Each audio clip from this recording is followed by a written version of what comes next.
From an early age, we're taught the basics of budgeting from our family. Do your chores and earn an allowance.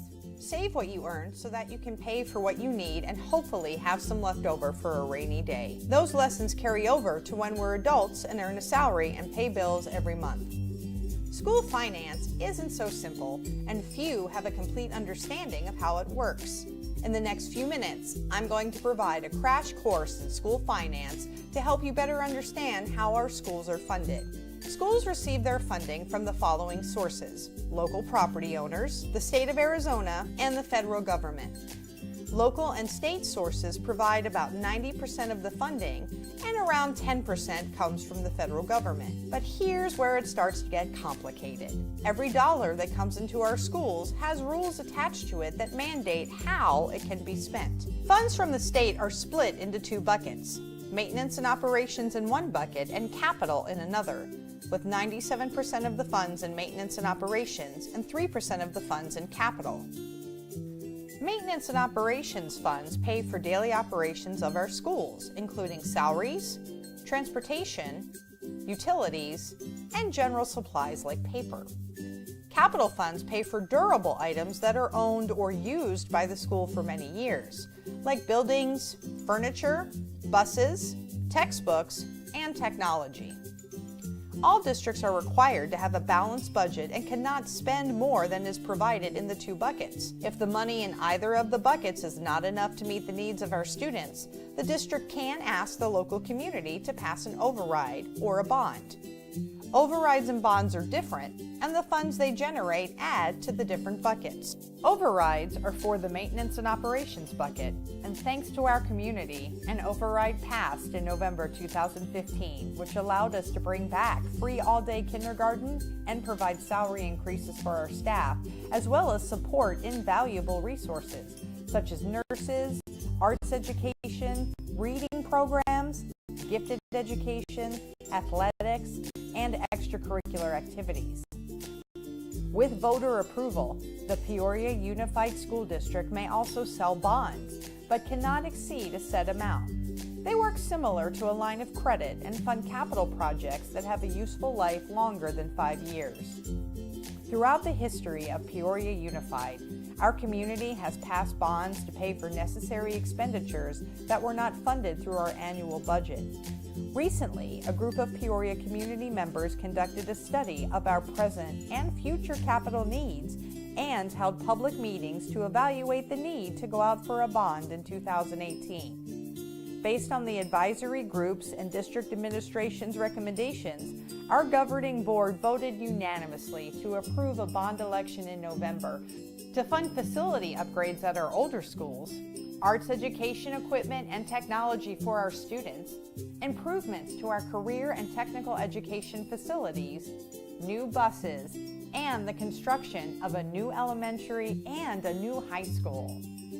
Most importantly for our community, the bonds are structured so that the secondary bond tax rate will stay at or below current levels.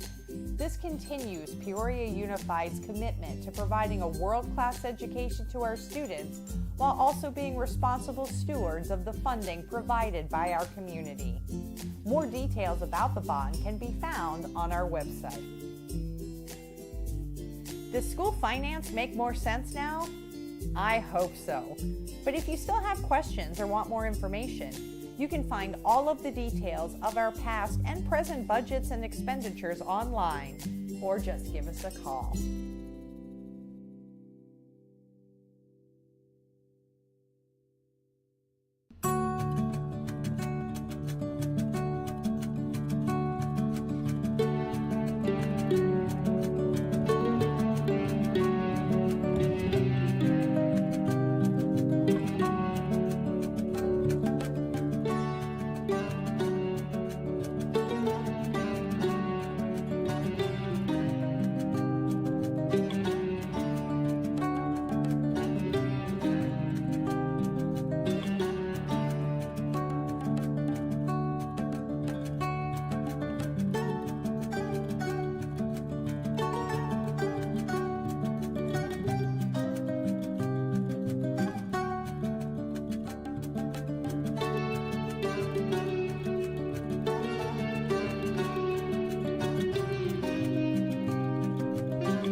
From an early age, we're taught the basics of budgeting from our family. Do your chores and earn an allowance. Save what you earn so that you can pay for what you need and hopefully have some left over for a rainy day. Those lessons carry over to when we're adults and earn a salary and pay bills every month. School finance isn't so simple, and few have a complete understanding of how it works. In the next few minutes, I'm going to provide a crash course in school finance to help you better understand how our schools are funded. Schools receive their funding from the following sources: local property owners, the state of Arizona, and the federal government. Local and state sources provide about 90% of the funding, and around 10% comes from the federal government. But here's where it starts to get complicated. Every dollar that comes into our schools has rules attached to it that mandate how it can be spent. Funds from the state are split into two buckets: maintenance and operations in one bucket and capital in another, with 97% of the funds in maintenance and operations and 3% of the funds in capital. Maintenance and operations funds pay for daily operations of our schools, including salaries, transportation, utilities, and general supplies like paper. Capital funds pay for durable items that are owned or used by the school for many years, like buildings, furniture, buses, textbooks, and technology. All districts are required to have a balanced budget and cannot spend more than is provided in the two buckets. If the money in either of the buckets is not enough to meet the needs of our students, the district can ask the local community to pass an override or a bond. Overrides and bonds are different, and the funds they generate add to the different buckets. Overrides are for the maintenance and operations bucket, and thanks to our community, an override passed in November 2015, which allowed us to bring back free all-day kindergarten and provide salary increases for our staff, as well as support invaluable resources, such as nurses, arts education, reading programs, gifted education, athletics, and extracurricular activities. With voter approval, the Peoria Unified School District may also sell bonds, but cannot exceed a set amount. They work similar to a line of credit and fund capital projects that have a useful life longer than 5 years. Throughout the history of Peoria Unified, our community has passed bonds to pay for necessary expenditures that were not funded through our annual budget. Recently, a group of Peoria community members conducted a study of our present and future capital needs and held public meetings to evaluate the need to go out for a bond in 2018. Based on the advisory groups and district administration's recommendations, our governing board voted unanimously to approve a bond election in November to fund facility upgrades at our older schools, arts education equipment and technology for our students, improvements to our career and technical education facilities, new buses, and the construction of a new elementary and a new high school. Most importantly for our community, the bonds are structured so that the secondary bond tax rate will stay at or below current levels. This continues Peoria Unified's commitment to providing a world-class education to our students while also being responsible stewards of the funding provided by our community. More details about the bond can be found on our website. Does school finance make more sense now? I hope so.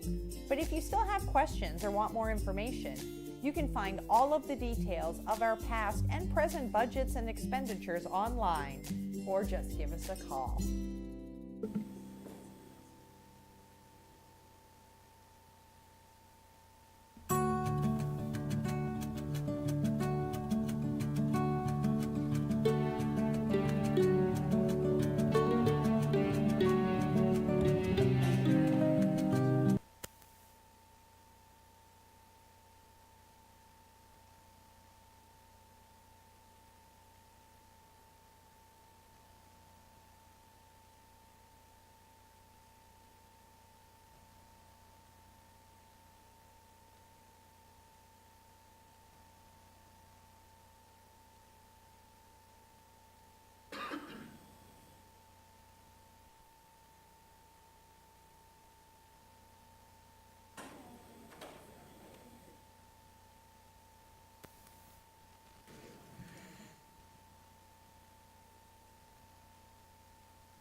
like the dress over there, lady.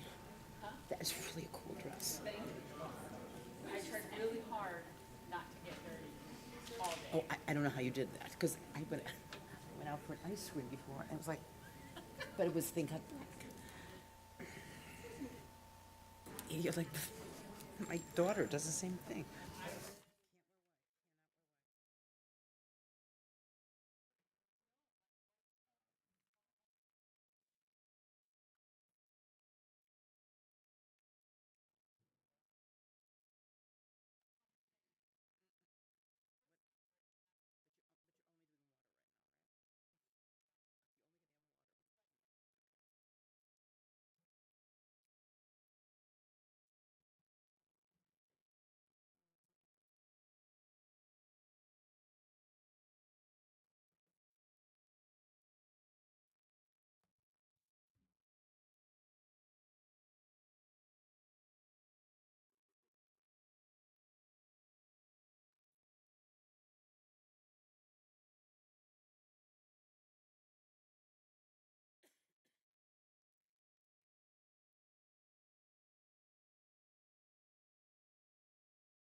And get a vote to reconvene our regular session.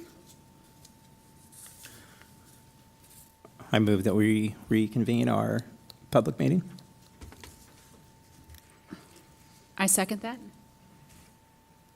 We have a motion by Mr. Sandoval and a second by myself to reconvene public meeting.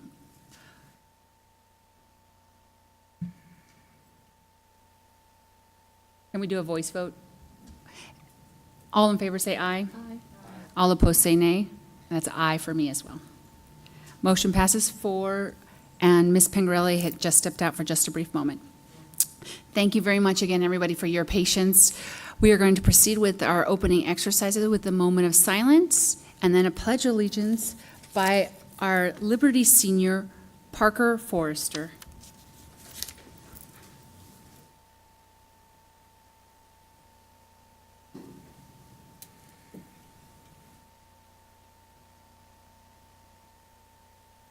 Please join me in a moment of in the Pledge of Allegiance. I pledge allegiance to the flag of the United States of America and to the republic for which it stands, one nation, under God, indivisible, with liberty and justice for all.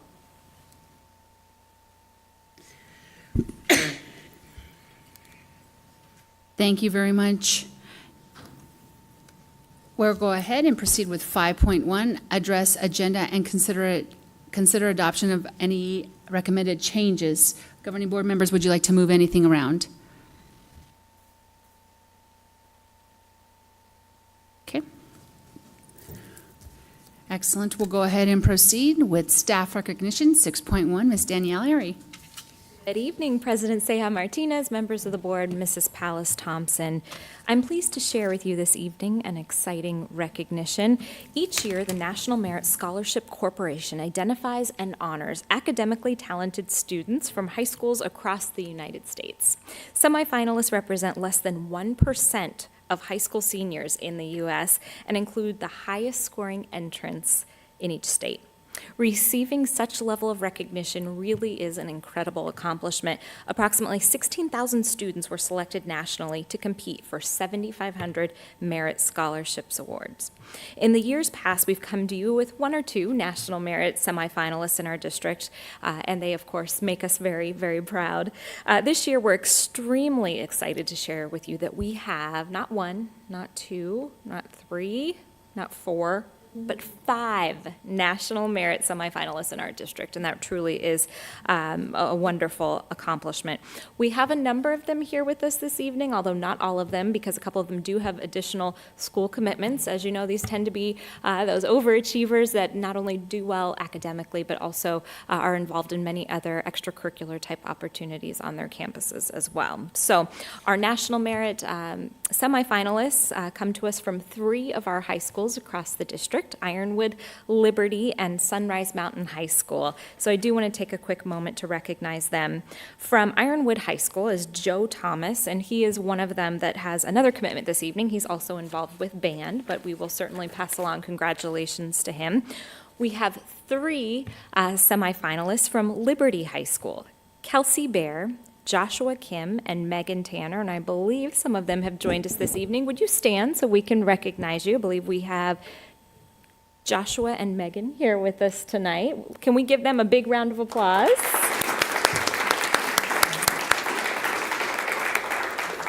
And we'll invite them up here in just a quick moment, but we know you're representing, of course, Liberty High School very well, so congratulations. And then joining us from Sunrise Mountain High School, Hannah Lynch, if we can give her a round of applause. Exceptional work taking place up there at Sunrise Mountain, so we're very proud of you. In addition to this impressive achievement, as I said, many of these students really involved in a myriad of other activities on their campus. To be considered for a national merit finalist, the next phase in the program, the semifinalists do have to go through a pretty rigorous process, which includes a detailed application, demonstrated leadership abilities, and of course an endorsement and high SAT score. So certainly we are wishing them all the luck as they move forward and as they advance. I'll let you know we're going to invite the 3 of you, if you'd come up and join me, and I want to go ahead and turn it over to our governing board for any remarks that you may have. So come on up, don't be shy. We'll get you all up here. And we did already take their photos, so I want you to know that to our board while you were in your executive session. And I know we're trying to get Miss Hannah here off to her choir concert up at Sunrise Mountain, and so we'll hope that I don't hear from your teacher later on keeping you, but we do want to give them a few moments to honor and recognize them, so I'll turn them over to you. Well, thank you very much, and congratulations. I'll go ahead and start with our governing board member, Ms. Connect. Wow, congratulations to you all. We know that you don't get there to where you are and have that level of achievement without working really, really hard. So my question is, what motivates you to work so hard? All right. For me, definitely my mom who's here and my parents. That's first because as immigrants, they moved over here, and I do everything really because I look up to their sacrifice and what they've done for me, and I know that I need to work twice as hard, 3 times as hard as all the love they've poured to me. I do have a brother of mine, and he's faced some of the struggles that I faced through, and he's shown like relentless perseverance and optimism, and I get a lot of inspiration from that. It's those 2 things, yeah. Beautiful. So basically family, I guess. Very cliche, but it's the truth. Beautiful, thank you. Yeah. Mr. Sandoval. No, thank you for that, Joshua. Hannah, Megan, all 3 of you, congratulations. So you talked about family. That certainly motivates you, but you also said something that I think a lot of our students face. sometimes adversity and the ability to persevere. Megan, Hannah, I'm going to put one of you two on the spot. I mean, when you talk about perseverance and the ability to overcome, what are some of the aspects in life, whether it's here, it's at school or family, that has helped you get kind of overcome some of those potential hurdles that you've experienced?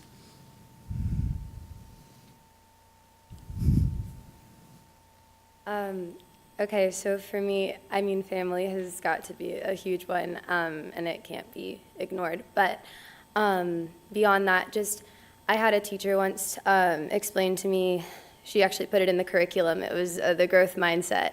And I've always been one of those students who never really had to study, which has been a blessing and a curse. But going into high school and going into SAT and PSAT, I realized that you actually can continue to grow your mind and make more connections. And it's just that knowledge has really encouraged me to continue striving against adversity, because adversity doesn't mean that it's the end, it means a chance to get better. Perfect. Thank you. Joan? Oh, I'll keep it brief and just say congratulations. Thank you for all your hard work. And there is a reason why cliches are there. It's because they're generally acknowledged as being very true. So thank you to your families, and keep on with the good work. Thank you. Thank you very much, and I would agree with all my fellow board members. The work that you put in is inspirational, and I'm sure your parents and your family members are very proud of you, so we look forward to seeing how we can help you going forward. Thank you so much.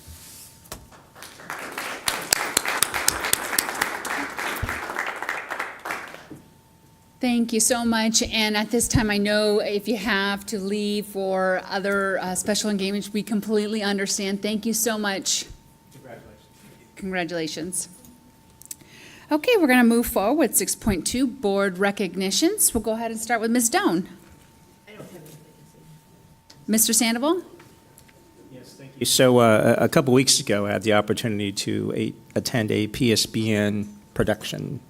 And it was actually at one of our district partners, which is, it's Liberty GMC there on Bell Road. But for me, I know we always talk about all the great programs that we have in our district, and PSBN is certainly one of those great programs. Just to see all the students out there and their smiling faces and the energy and the confidence, it's just truly, when we talk about nurturing the creativity of our kids, that is one of the programs that does that. So it's definitely a proud moment to really understand more about that program, and truly how it impacts and inspires those kids who are part of the program, and again, puts them in a position to be confident and on a path to be successful. Awesome, thank you. Ms. Pengrelli? No, I'm good. Thank you. Ms. Connect? Yes, thank you. A few interesting things in the last 2 weeks. Mrs. Martinez and I had the privilege of attending the ASBA county meeting, which is a great opportunity for us to convene with other school boards, particularly in this case from the western part of Maricopa County, and of course learn the new things that are happening with the Arizona School Boards Association. And we each had the opportunity also at Centennial High School to welcome the crowd to the peace celebration that happened there, which is a fabulous partnership that we have with the Peoria Rotary Club. And I was really privileged to go down into the Southwest Valley and congratulate some of our friends and colleagues down in the Tolleson Union High School District. They're breaking ground on a brand new high school down there, so congratulations to the Dragons down there. And they have great partnerships, by the way, with the U.S. Air Force and some programming that they're going to do there in that community that we might want to look at and admire. And finally, the community engagement, and I bet you're going to say something about that, so I'll let you. No, go ahead. Well, the community engagement forum that we had was wonderful. Mrs. Airy, how many people attended that? We had about 200 attend in person, and our reach online was about 3,600. Wonderful. Wow. Well, it was a great opportunity to introduce the latest iteration of our strategic plan and get feedback and insights from many of our community members. And congratulations to our PR department for putting that on. And I embrace further opportunities to do things like that. Thank you, Ms. Connect. I was hoping one of our fellow board members would address it, so I can't say, we could be here all day acknowledging all the great things going on, and so I tried to focus on three. First, but there's actually four. First, Ms. Connect acknowledged that we attended an event, and they also acknowledged two governing board members, Ms. Doan and Mr. Sandoval, for the amount of hours that they contribute to professional development. So there are awards waiting for you, certificates. So thank you so much for your dedication. I had an opportunity to visit fourth grade classroom, Miss Kelly Renee. I had to start their day off and to listen to the conversation, and they start their class with science. And the fact that they start their class off with science is so important because they're fresh, they're asking questions, they're conceptualizing, and they were in stations, and I like the fact that they were leading the conversation. So kudos to fourth grade at Country Meadows. I also had the privilege of attending Centennial High School, and two trends I wanted to identify is Dr. Swanson, the new principal there.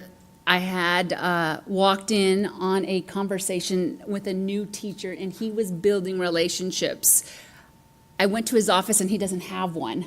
And I thought, what a fabulous thing to see a principal not have an office and actually building relationships. And I know that goes on more of our campuses, but I wanted to highlight that he's building that strong sense of connection with our staff. So kudos to him.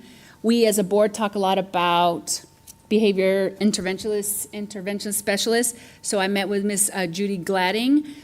Even though her role is to support special ed students, she serves 2,200 students, and there is no way she would ever turn down one student. And the more that we can continue to support that conversation around behavior specialists and what we can do, it's definitely a need. And then the last thing, the Parent Safety Task Force. Mr. Croto, you've led a great conversation, and kudos to Ms. Airy and the PR to continue to have inclusive roundtables. We had Skyview represented, Sun Valley, Vistancia, Desert Valley, and Foothills, all spectrums of the district represented at this committee, and we look forward to further discussion. So thank you for everybody's hard work. It is awesome to see progress happening. And Miss Linda Pallas-Thompson, would you like to add? Well, thank you. Thank you. You mentioned most of it, all of you.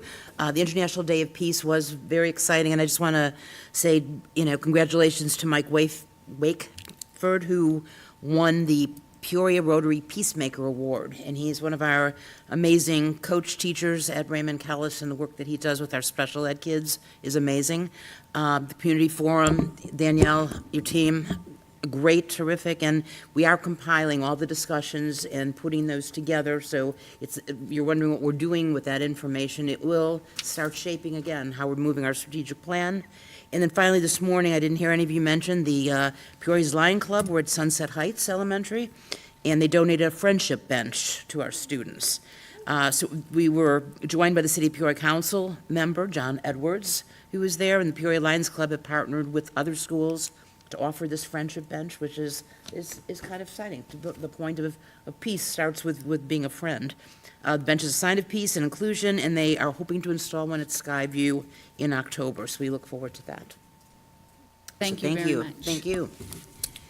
Okay, moving forward to public comment. Request to address the governing board regarding matters not included on the agenda. We do have one guest speaker, Ms. Casey Franklin, addressing the Peoria Unified School District bond. And just as courtesy, there are 3 minutes, and we do have a timer. Thank you. Thank you, President Seha Martinez, members of the Governing Board, Superintendent Pallas Thompson. Thank you for again letting me address you tonight. I wanted to provide an update on our efforts to support the bond this year.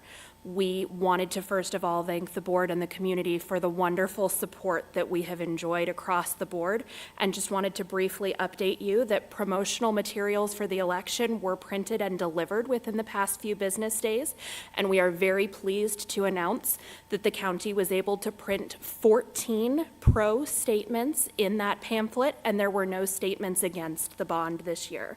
So we're very pleased with the widespread support that we've enjoyed, and again, want to thank you and thank the community for their ongoing support. Thank you. All right, moving right along to number 8, consent agenda. Would any governing board members like to pull any items? I would like to pull 2, 8.10, and 8.15.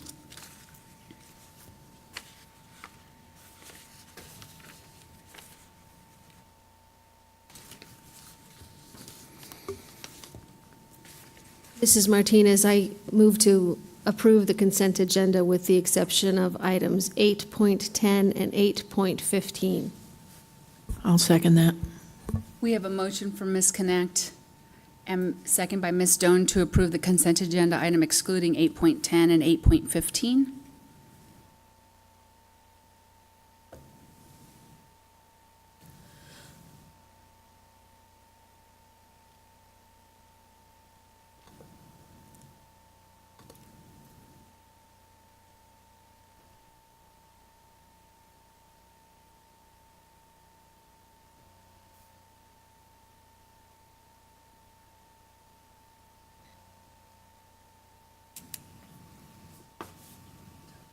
Say, did it come up for you? Mine says your authentication to the server has been lost. Okay, may we go ahead and do a voice vote? All in favor say aye. Aye. All opposed say nay. That's an aye. Unanimously it passes. Okay, I requested to address 8.10. I was out of the last board meeting on a conference, and I heard board discussion on 8.10, which is public participation at board meetings. Ms. Connect, you brought this up, and I would agree, where it says 1, 2, 3, 4, the 5th bullet point, where it says members of the public may be recognized by the president to assist the board with information for conduct of its official business. It was strike to be removed. I would like to add clarity that technically during public comment, the board cannot address the matters, and I had an opportunity to speak to Mr. Savoy, and he stated that to add clarity that this comment is supposed to address public comment. In the past, the board has asked during study sessions or other board meetings if there was somebody of expertise, we would call them, and that was what you had referenced is, can the board speak to anybody? I would like to leave this item, members of the public may be recognized by the president to assist with information for the conduct of its official business as it relates to the agenda that has been posted. That was my understanding, and Mr. Savoy clarified that as well. That is legitimate. Yes, and I just wanted to make sure that we have it in there so that there's no confusion. Do you have that, Michelle? Okay, we're good. Okay. All right, so if that is in agreement, I'll make the motion. I request that we approve the policy BEDH as presented with an amendment to include the recommendation I stated. And a second by Mr. Sandoval. We'll proceed with the voice vote. All in favor say aye. Aye. All opposed say nay. Motion passes unanimously. The next item I have requested to pull is 8.15. I also heard conversation with my fellow Board members, Ms. Pengarelli, you brought this up, KDB-R, public right to know freedom of information.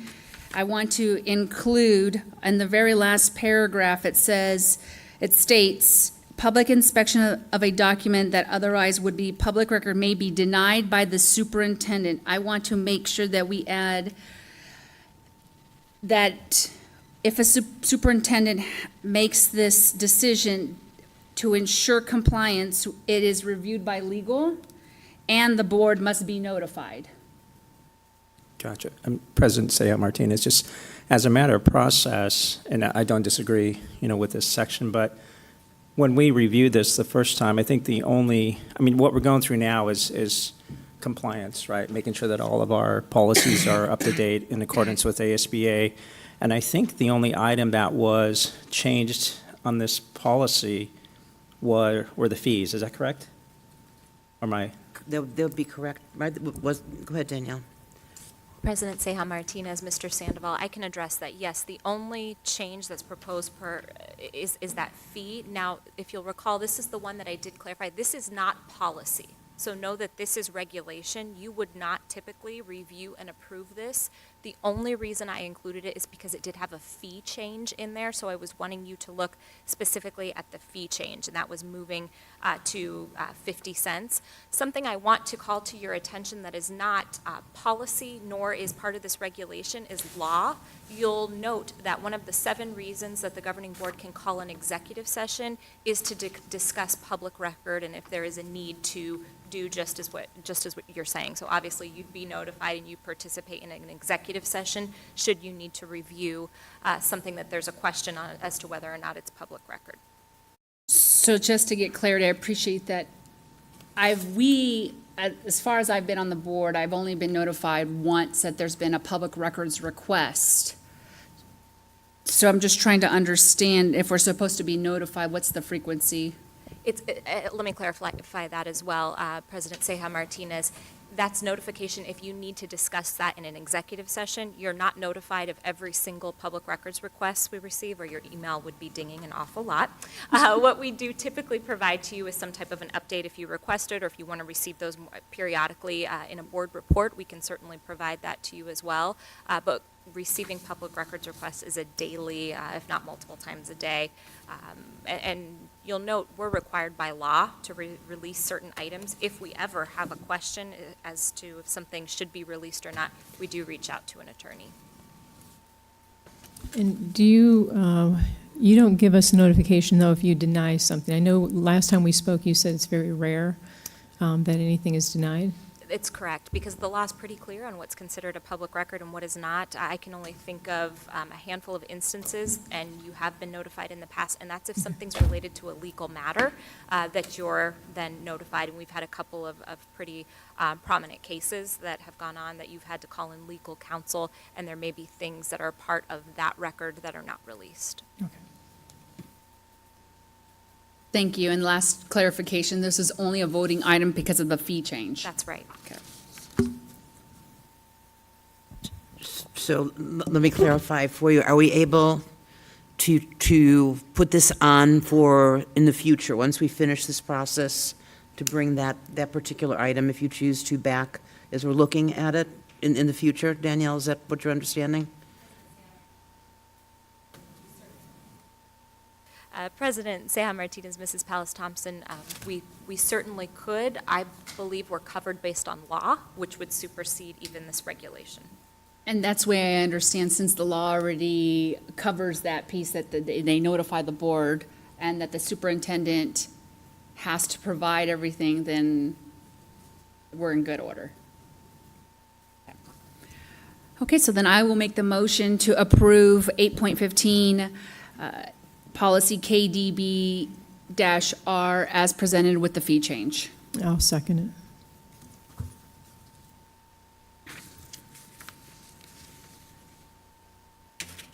We can proceed with the voice vote. There we go. We're up and running.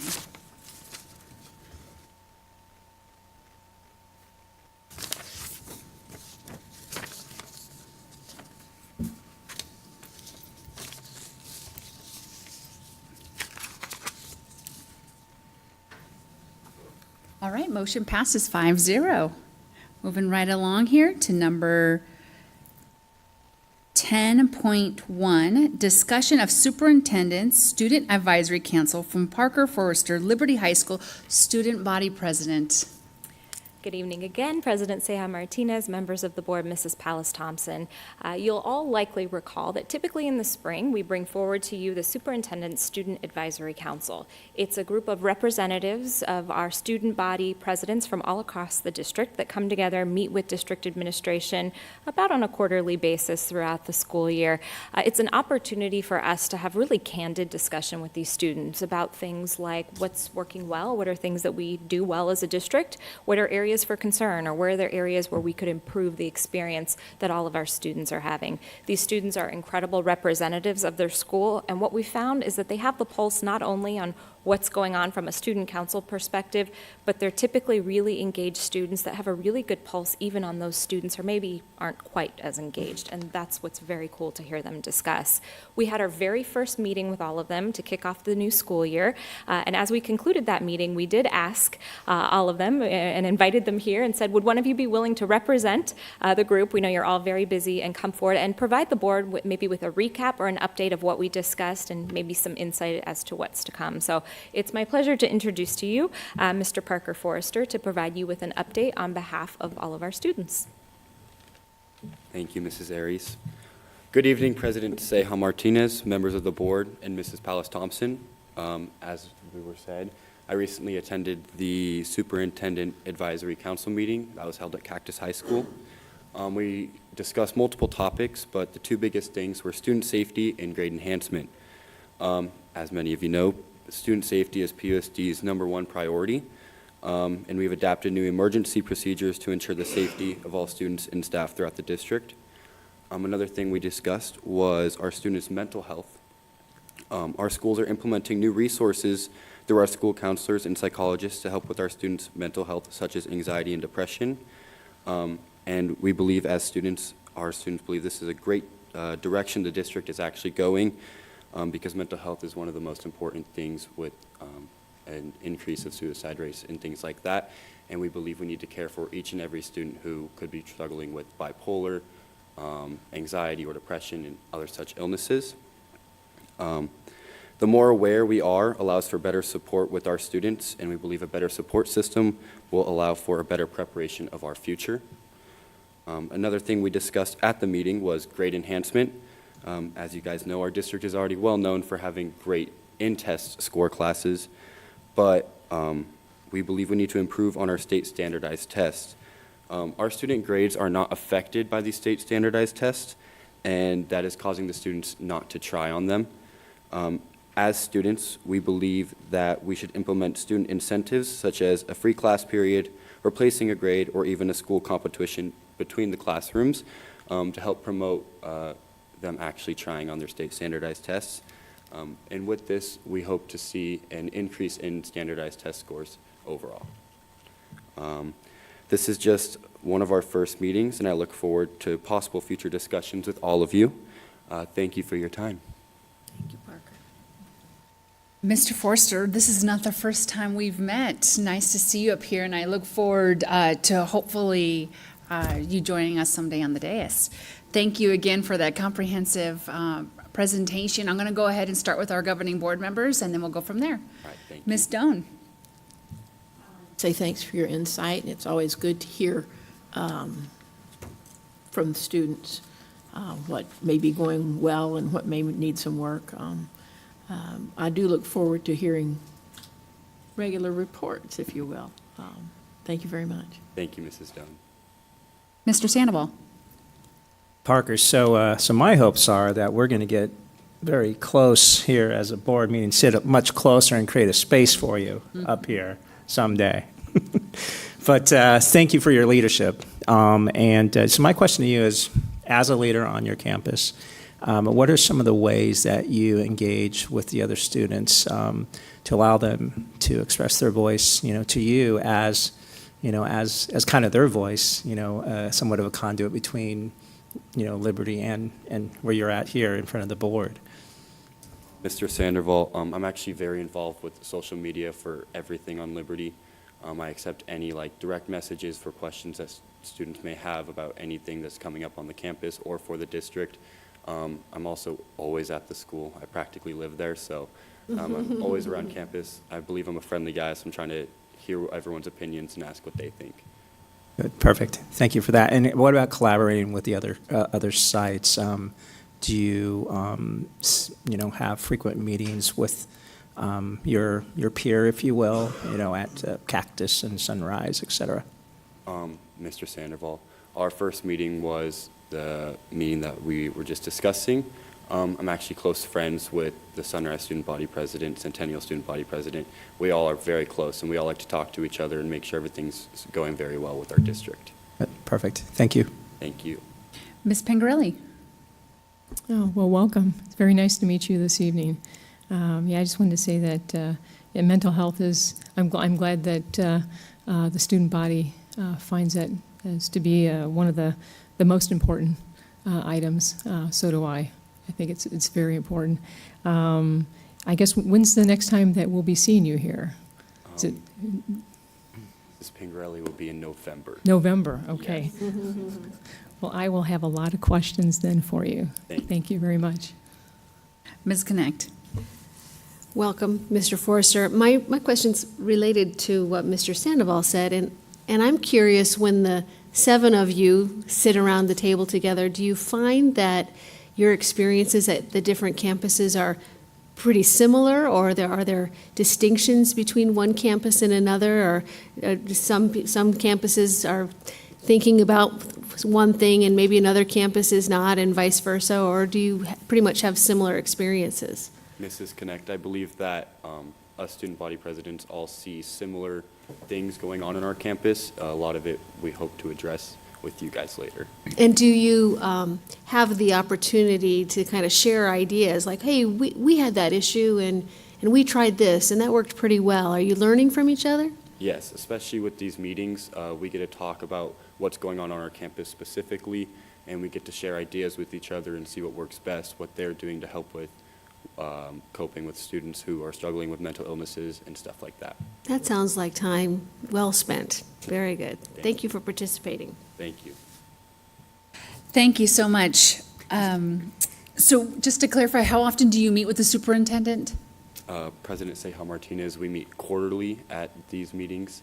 I believe our next one is in November. Yes. Okay, so you guys are having great dialogue. You meet with the superintendent to drive what we're all here for is for you guys. How often do you meet with your site administrators? President Ceja Martinez, I meet with our administration probably at least 4 times a week, just trying to get the students' voice out there and hear what the administration has to say, just to try and create a happy medium on the campus. That's phenomenal. When you take a look at what's the environment, how do you guys determine like goals or what you want to focus on? How do you prioritize that? President Ceja Martinez, the way we prioritize is, especially in student council, we have a vision and then we set that goal. And once we go from there, we only like to build up. And our main goal is to bring the campus together as much as possible and the community together as much as possible to increase student involvement and participation. Excellent. Well, we look forward to hearing more about the conversations you're having and then obviously how to drive and support your success. So thank you so much for joining us this evening. Mrs. Sayers Martinez, may I just jump in one Yes, second? I please. have to. I've had an opportunity with Danielle and Steve and others to work with our presidents. This particular group is extraordinary, and Parker is just amazing, and Danielle's agreeing with that. He jumped forward to be here tonight to say, absolutely, I would love to share with the board what we're doing as elected official to elected officials, thought that was important. I know you, Mrs. Martinez, and you, Mrs. Connect, had mentioned last time to get our student council government more involved in governance and away from some of these. This is the group to do it. It happened, it was serendipity, and Parker as well as the others, but he specifically, I think politics is one of his areas that he's going to be moving into, and it gives him a good opportunity to come at any meeting, sitting up there with our Chiefs, because he's someone I rely on to give me a point of view of where we're at. So I needed you to be aware of that. Definitely, and as Mr. Sandoval said, we look forward to squeezing in and adding another seat. So anytime there's something on the agenda, please, your voice is welcome, definitely. Thank you, Mrs. Pallas Thompson, members of the board, and President Ceja Martinez. Awesome. Thank you so much. Thank you for your time. All right. Dr. Davidson, I don't know if you can beat that performance. Okay. 10.2, teacher onboarding and support. This has been a topic we have been looking forward to. Awesome. Thank you, President Ceja Martinez, members of the board, Ms. Pallas Thompson. And I just want to put out in public space that if Parker's role in politics doesn't come to fruition, certainly we'd love to have him as an educator here in Peoria. So just putting that out there, Parker. But thank you for letting me come to the table tonight to discuss our onboarding and support, what we do for our certified educators. I want to just start off the presentation by letting you know that really what we're going to talk about is for our certified team, our teachers. But really this process does revolve around administration as well as our classified team as well, okay? And certainly as we move through the presentation, if you have questions, please reach out and I'll try to answer them along the way.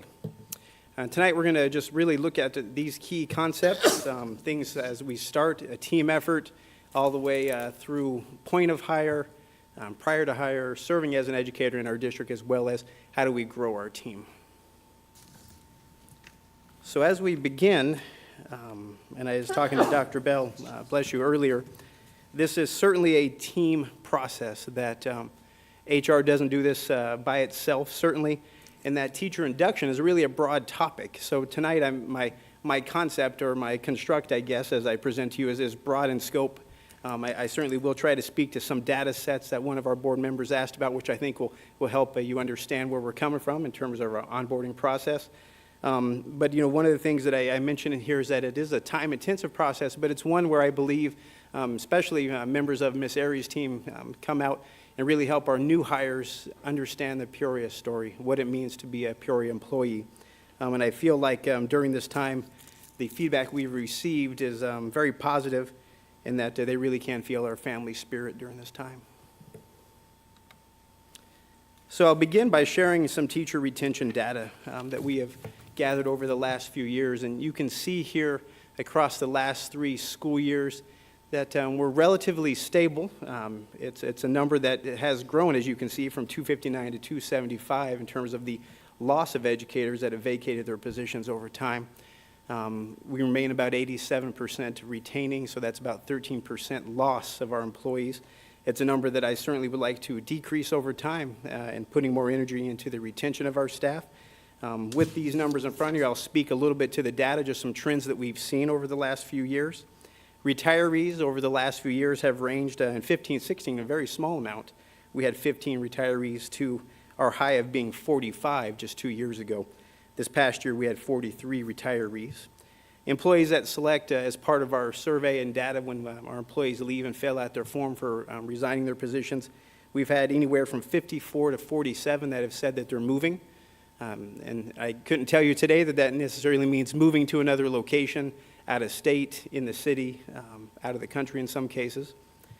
Other employment has the range for the last few years. It's about a quarter of our team. So when you look at that full data set, about a quarter of our individuals have selected that they're simply gaining and looking to gain other employment. So it's about a quarter. A lot of our employees that choose to leave us simply select either resigning for other or for personal reasons. And that ranges from 71 employees in the year 15-16 to 89. So it's a little bit higher this past year, just simply saying that they're doing other things. We do provide an exit interview survey right now through SurveyMonkey, but I can tell you it's currently being revised. We are trying to make it a little bit more systematic, but also automatic in terms of not having to rely on any of my HR team or administration to push it out. That simply, once that paperwork process is in the workflow, that it is automatically generated and sent to the employee that's choosing to leave us. So we're working on that. So you can understand where we are. We dig into this data. We think about this data a lot. And so this year I've been asking our team to track any employees that come to you, whether liquidated damages or not. You see that on the HR board report. And so to date, we have 14 employees, 14 certified staff members, teachers, that have left the district. Just some interesting data. 10 of them are new hires to us this school year. And yeah, you heard Parker speak, and we were just at an employee chat today where we were talking about the social and emotional well-being of our students. I want to highlight that our social and emotional well-being of our staff is also very important. And what we find is many of these situations are really outside of the control of our district. 10 of these 14 people that have left many of them have left for health reasons of their own or for their spouse, a family member. And pretty significant, matter of fact, as I speak, we have an employee at the hospital who I don't anticipate returning. We also have a few, just only, I think it's 2 to date, that have come to us with the different types of certification, teachers in residency, some of those certifications that aren't in the traditional methods that I went through, for example. If these employees choose to leave their program of study, we work closely with the universities, and they tell us that, and as you would guess, we can't have a non-certified teacher at that point in front of our students. So we do bring that to you on the HR board report as well for lack of certification. A side note to all this data, 11 of those 14 individuals that have left to date, and I know we've talked about this as a board, but also individually I've talked to some of you, 11 of those 14 do come from our Title I school, so that also is a certain data set that we have to think about and look at over time. Before I move into what happens prior to point of hire, does anybody have any questions about this data set or that you'd like me to address before moving on? I do like to acknowledge that your team does a great job recruiting. The other part of it is retaining. Yes, ma'am. And if I recall from a previous presentation, it's roughly around $12,000 to get somebody through our Peoria Unified Doors. And if we're losing that many teachers just on point of entry, then we really have to think about our strategy. So I appreciate you revisiting the exit entry form, the exit form, tracking trends, and how we can support that process. Ma'am. Mr. Sandoval? Dr. Davidson, just a clarification. So in the numbers that we're looking at on this slide, do these percentages include the retirees? Yes, sir, they do. This is any employee that has left the position from the prior year. Gotcha. And I think, and this is certainly just an open question, but for me, retention is a symptom of creating and inspiring and supportive work environments, right? So I'm wondering, as we take a look at retention, I mean, they're retiring and great for them. We applaud that, right? But from a retention regard, does it make sense to not include that number in our percentage? I mean, does it make sense to define retention as something other than something just leaving the district? That's a good question, sir. And I guess for tonight's purpose, I just wanted to show you the sheer number, Sure. of people that we really are working hard, as President Sam Martinez talked about hiring, right? Yep. To that point, I'll just share with you many of these retirees that I talk about do come back to work for us through, the return to work program that we offer. I know this year, I think we have a little over about 23 employees that have retired but are coming back to still serve in our classroom. So we're very thankful for that, but that number is not reflected in this number that you see here. Gotcha. And last question is, and while we're seeing a decline in our retention number, it's percentage points, but still going in that trajectory, right? And I know you mentioned you're taking a look at that. What are some thoughts or ideas that you guys have thrown around or discussed to change or shift that number? Sure, and that's a great question. It's I should have started the presentation too by saying simply this is an issue that is obviously it's growing as it looks like in this number, but it's something that we certainly have to bring a team to the table to talk about. This isn't done in isolation in terms of making improvements, right? Sure. And you'll hear in the near future on a couple more slides, Mr. Sandoval working closely with Dr. Bell and her team from Academic Services on how to support our staff. I think that's very critical. I see Ms. Berg here, so I know in just meeting with an employee yesterday at one of our employee chats, we have our association groups out there supporting our new hires and helping them through what it means to be a classroom instructor. And I think another important piece to just simply say, and I spoke to it briefly last Thursday, is the climate culture of each campus or department is what really makes a difference. And employees don't just work for this organization. As you know, they build relationships. I think we heard about that tonight already, too. They build relationships with their boss, their supervisor, and so it makes my heart just really feel good when I hear about what was happening at Centennial earlier tonight. But I think that's another piece that we work alongside and support our principals and our leaders to love on their employees. Gotcha. Perfect. No, thank you. And there's no doubt, I mean, Ms. A.L. Martinez brought up the exit interviews, and that information is invaluable. But, thank you, for thinking ahead and thinking, being very thoughtful, about how we can change that number. Thank you. Sure. We will continue on. We're going to look to what happens prior to the point of hire. And what I guess, obviously you can read the slide there, but some just important other facts is when a hire is being recommended, we have our site leaders and our principals really scouring our AppleTrack system to look for the applicant, the right applicant. And right now, our applicants self-select the jobs that they are interested in, and our leaders are then getting notifications from our system that says, hey, you have an applicant that is interested. And at that point in time, they would look at paper screening, they would set up the interview process, and they would meet with those candidates face-to-face.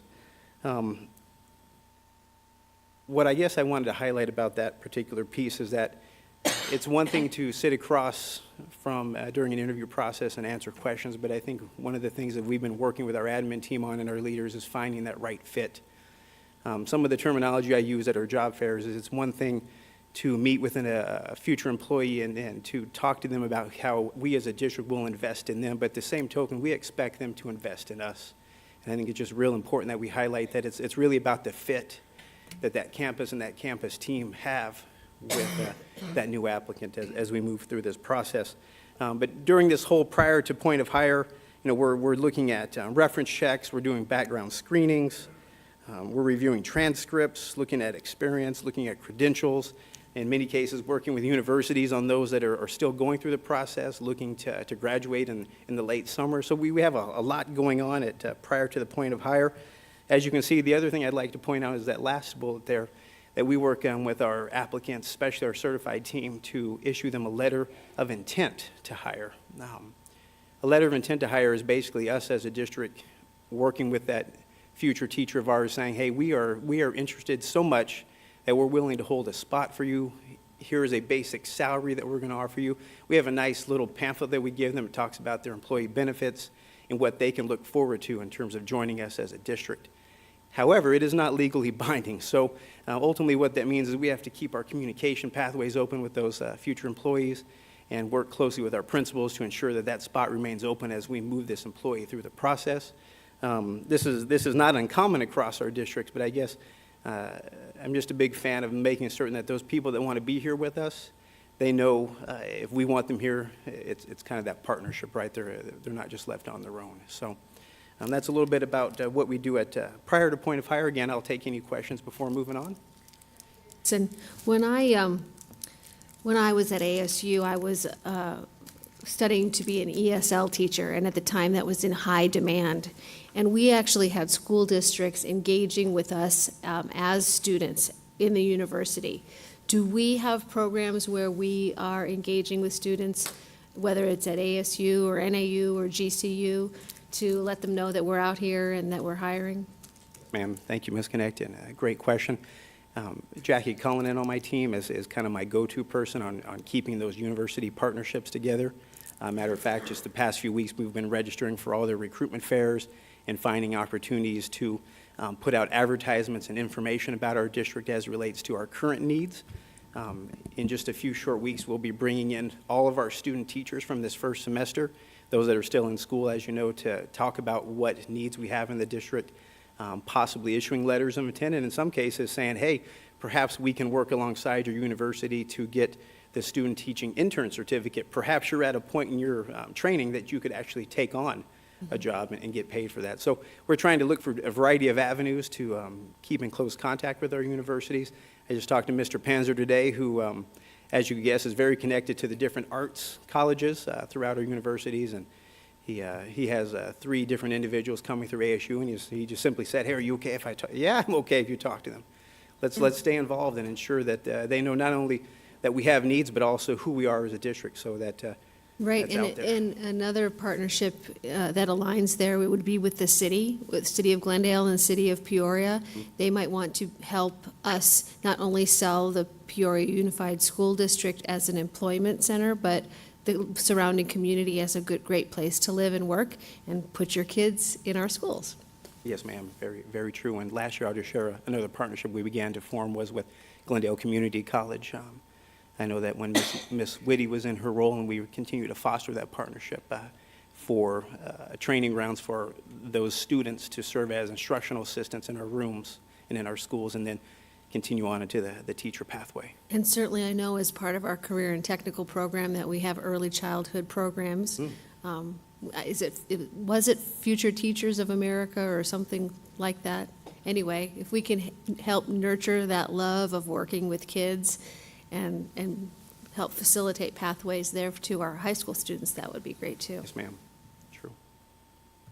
Mr. Sandoval? You had that look. Yes, thank you. So along those lines that Ms. Connect was talking about from a recruitment regard, I'm pleased to hear you say that you do absolutely welcome Mr. Panzer to talk about the district and his experience from a recruit, right? But I think also that works well is, engaging our teachers, and how can we leverage their voice in this process to help us, bring on, quality teachers into the district.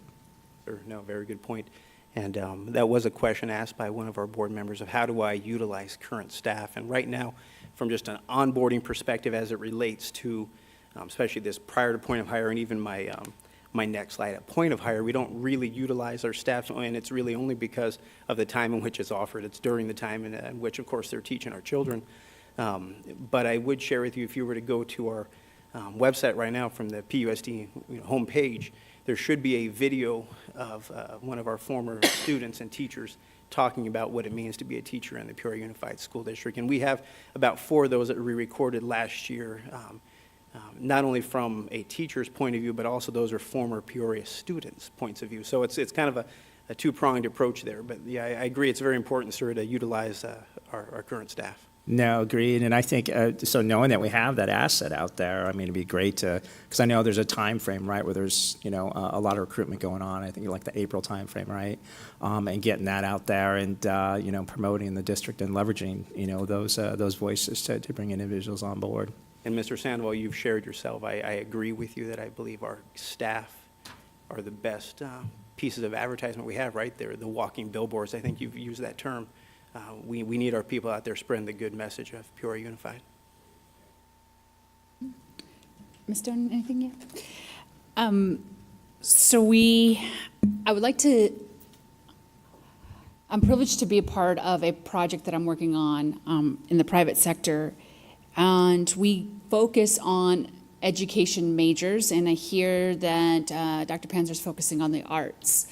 I would like us to consider teaming up with the other colleges, because some of those other colleges could have talented educators, but their passion lies in other areas of focus of our content. So I would like our district to consider looking at other colleges. I will tell you that ASU, the top Hispanics of students, the top 3 are liberal arts, communications, and business majors. So with looking at inclusion and diversity of our staff, if you look to those other majors, there could be some great teachers in those programs, and we in Arizona have a certification process that we can help them get their licensing. So I would like us to think down those paths and not just elementary ed or high school, look at those other programs and how can we recruit. And correct, word of mouth is the best way of advertising. And so getting our teachers to go to those orientations and meeting those kids, those students firsthand would be a great way to leverage that voice. The other thing is to consider student organizations. There is El Concilio has access to over 18,000 Hispanic students, and I know that because I'm doing the research, but there are many other student organizations that we can take a look into. I know I was visiting a DECA class. We have our business majors that may be aligned to teaching some of those FBLA, or coursework aligned to the business accounting, things like that. So taking a look and leveraging our student organizations at the universities to see if we can recruit and spread the word of mouth of how awesome education is. Face-to-face is the best way to go.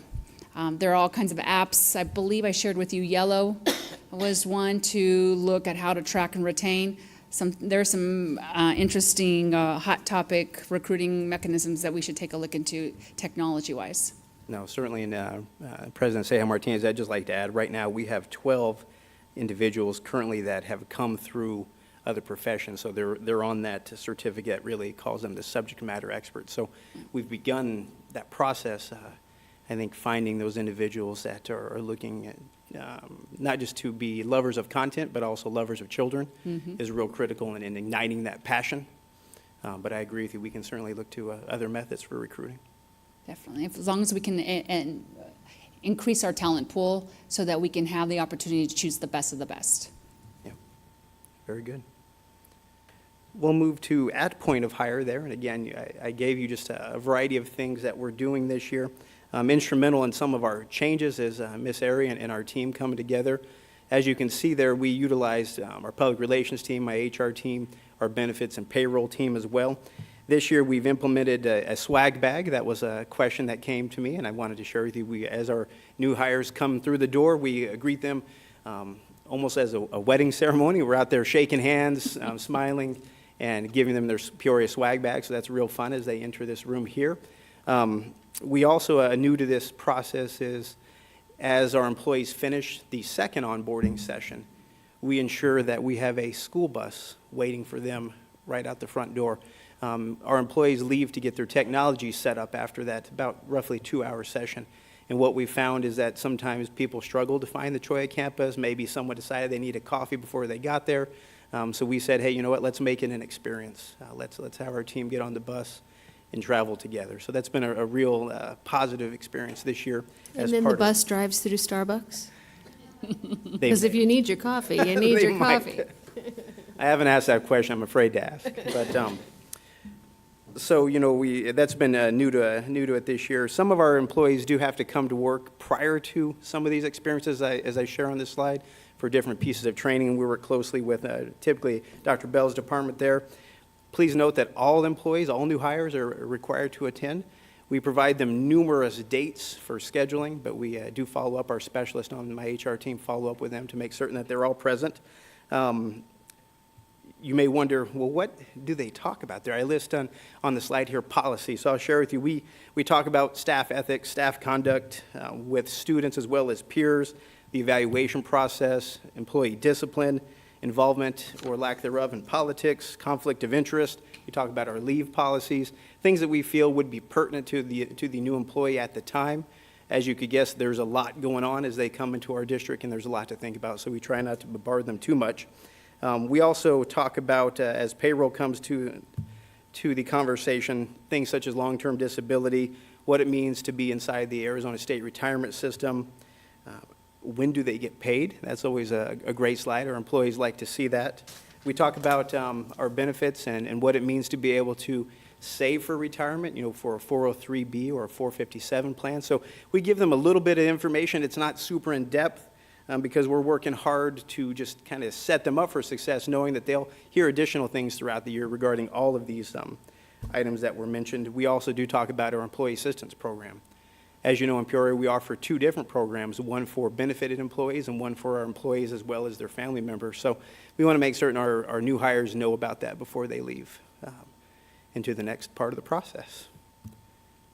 So I stand for any questions at this piece for at point of hire. Any I do have one I'll focus on.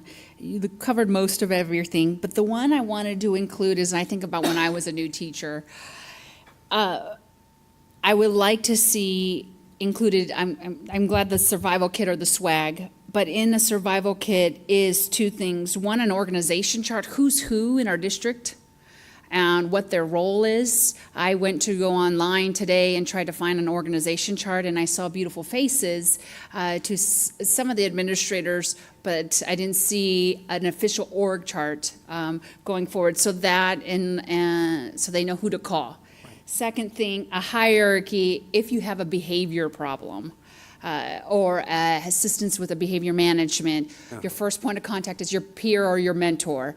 The second point is the behavior specialist. Next, then a grade level partner. Then maybe your administrator. But sending the child to the office at first chance when you're a new teacher may feel like that's the first go-to. But if we can have sites identify, here is your support system, and everybody's on board, everybody knows who's going to help you. So some kind of protocol of behavior support and crucial conversations training I don't see in here. And it could be from having a difficult conversation with a parent, or how do you tell your administrator things are not going well, or how do you reach out to a peer and tell them a difficult message. That's all I have. Okay, thank you. President San Martinez, please note that some of those items, such as the critical conversations, sometimes those things are done through professional development and those opportunities there.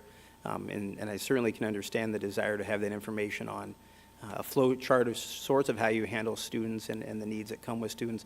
I'd probably have to work with Dr. Bell there, and as she's growing that MTSS group, what that might look like, that would be a somewhat standard across our district, right? So we'll look at that, but very good suggestions, thank you. I believe our veteran teachers would appreciate what the hierarchy is, who they should go to as Well, well. Yes, ma'am. Yes, ma'am. Okay. Any other questions? If not, I'll continue on to serving in Peoria. As I talk about here and discuss that idea of coaching, mentorship, professional development, all critical aspects of serving in our district and in simply improving your craft. We do work alongside Dr. Bell. We have revamped our mentoring program here, so it does take into account our coaching model for those coaches at our Title I schools. They really do serve as the mentors to our new hires, and for our non-Title I schools, I know that we have teacher leaders who serve as part of the new teacher mentor cadre, and they do receive a stipend that is board approved to not just receive professional development themselves, but also to ensure that they're providing support to the new hires at their campuses. Bottom line, we have to support them. That's the only way we're going to change that number that we saw earlier in the presentation. But bottom line, as I said before, I believe as they invest in us, we invest in them. So it's part of a partnership. I would like to see the individual mentors may be assigned to individual mentors will be assigned, and that financially, if we can consider a stipend for our mentor teachers, because that is a lot of work as well, when we start to look at incentivizing our support system for our new teachers, and our new teachers anywhere between 1 to 3 years should have a mentor. Didn't you say that they are? Yes, ma'am, Ms. Connect. There, on our stipend list, there is a board-approved Right. stipend. And talking with Dr. Bell, I do believe we have that moving forward. Okay. Good. That wasn't always the case. I'm really pleased that it is the case. Yeah, thank you, Ms. Connect. And I believe it has kind of varied over the years. We're continuing to try to make things better. And I think having a partnership with other departments will help us. How are teachers notified that they're mentors? I'm going to refer to Dr. Bell on that. Okay. Thank you. Good evening. The mentors were selected in the spring. That was a process of application at the site level, and then, people who were interested in providing that service to new teachers. And so that's handled with the principal and teachers at the school site. They came in for a training in May to work with our team here. And then at this point, they have small groups of teachers. It's not necessarily individual, although a lot of the individual support comes from teacher teams in our PLCs. Thank you for that information. And last but not least, this slide here simply refers to growing our team. And, you can see there's a variety of things listed there for your review. We put in there scenarios where our teachers or our new leaders are looking to sit in that principalship one day. We also have opportunities for training, not just mandatory training on topics such as professionalism, our employee handbook, harassment, bloodborne pathogens, things along those lines, but we also are working alongside our academic services team to provide training for our teachers, for our staff that they're asking about. And I think that's a real critical piece to ensure that what our employees say that they need, we also address that. So I know that Ms. Hobbs in her role and Dr. Bell are looking to do that. And I list in here that they're establishing touch points. And the idea behind that is, as part of our professional development sessions that we offer throughout those modified Mondays, it's not about just, hey, let me throw up on you a bunch of information that's going to make you better. As again, we talked earlier, it's about, hey, new teacher to new teacher, let's build some relationships. Let's do something that's going to want you to build a relationship and want to stay in our district and in our school. So that's something we're working on this year and hope that we have some real positive results. We have, as part of growing our team, another initiative I'll highlight, and we're just working on it. We're taking baby steps, but that's our National Board Certified Teacher Program. We're providing more time for those teachers who are interested in that route, in that professional development opportunity, to get involved in that. Right now, Peoria has 6 of those teachers. Perhaps we'll have more in the future, but I know that some of our staff are really trying to work on that process and grow our team there. And I guess all that being said, I'd like to leave you just a little quote. This comes from Melody Maines, who has been a great support to HR and to our team. She says, our district services coaching team are working to conference with each teacher, engage in a coaching cycle, and offer personalized service. The entire team is committed to providing support to all teachers to enhance their professional practice. And I guess that's what I would probably want to leave you with, is that we're just simply trying to make our staff, and I say staff, right, because remember I started at the beginning, not just teachers, try to make all of our staff better through support. So that's how I would end my presentation. I'll stand for any further questions. Well, thank you for that. I know there are a couple more questions that came to mind. Next week is Customer Service Week, and the customer services that the HR team serves are employees. So thank you for making those strides and recognizing opportunities to improve and move forward. We'll go ahead and take a public comment, and then we'll open it up to the board for any more questions or comments. Sure. Ms. Trina Berg. Good evening, President Ceja Martinez, members of the board. My name is Trina Berg. I'm president of the Peoria Education Association. I know for years I've been bringing the possibility of starting the process of an MOU in this district, and I think this is the perfect opportunity once again to try and do that. I think that having some type of H policy put into place this year so that we can start the process to try and get an MOU started in this district.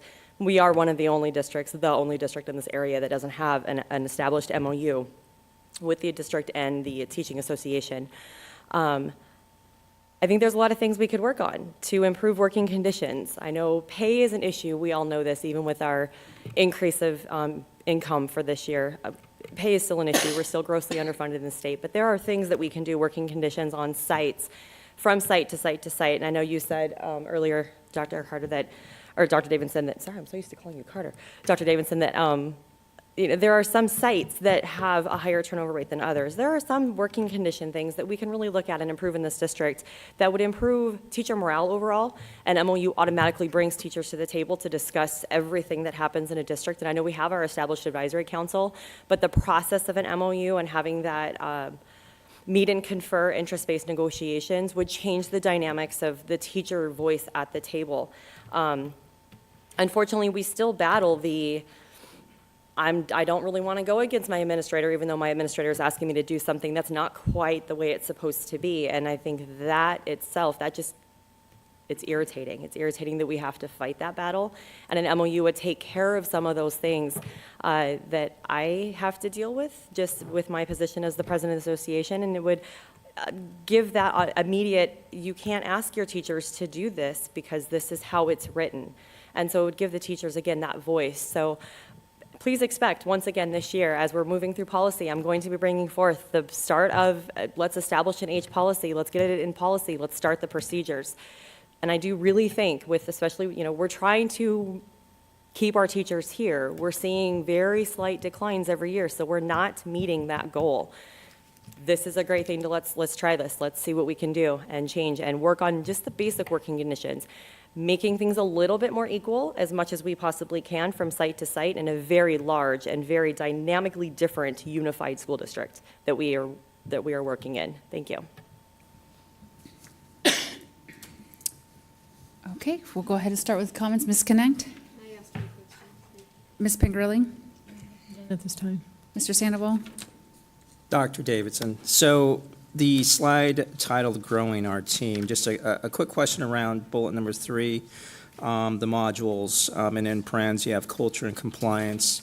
When you define culture in those modules, is it more focused on the mindset and values of the sites, or is the district, can you just further define culture? Sure, in that statement? yes, sir, Mr. Sandoval. I think what I meant by that culture comment is just simply the expectations that our district has for new hires as it relates to professionalism, as it relates to working with students, as it relates to understanding the handbook that covers our expectations, but also district policy. So really just trying to frame, I think, expectations for professional behavior more so than anything else. Gotcha. I think one thing that I like to recommend and certainly make sure that we're mindful of is, we always talk about every site has a story, right? So I think we're going to have, a standard practice as it relates to onboarding our teachers and staff, et cetera.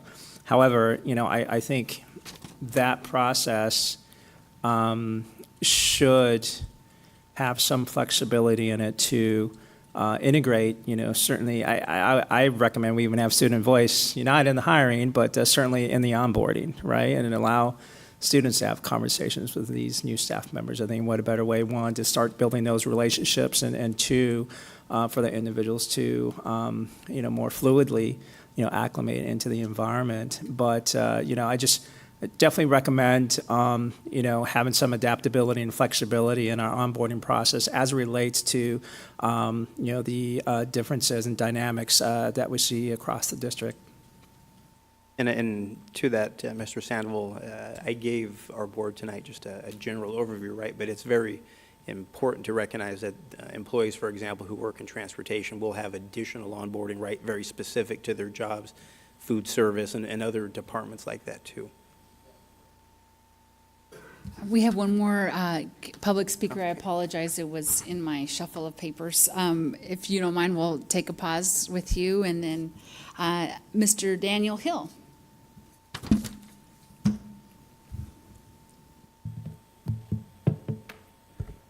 Good evening, President Sayar Martinez, members of the board, Mrs. Pallas Thompson. Wasn't prepared really to come here tonight, but I was looking at the agenda and decided I needed to rush over because as a teacher in this district and as an educational administration student, onboarding has become a passion of mine. I feel like as a district, we've kind of gotten away from things that are important in the onboarding process. I can remember when I started here, we had 3 to 4 days of intensive training on classroom management.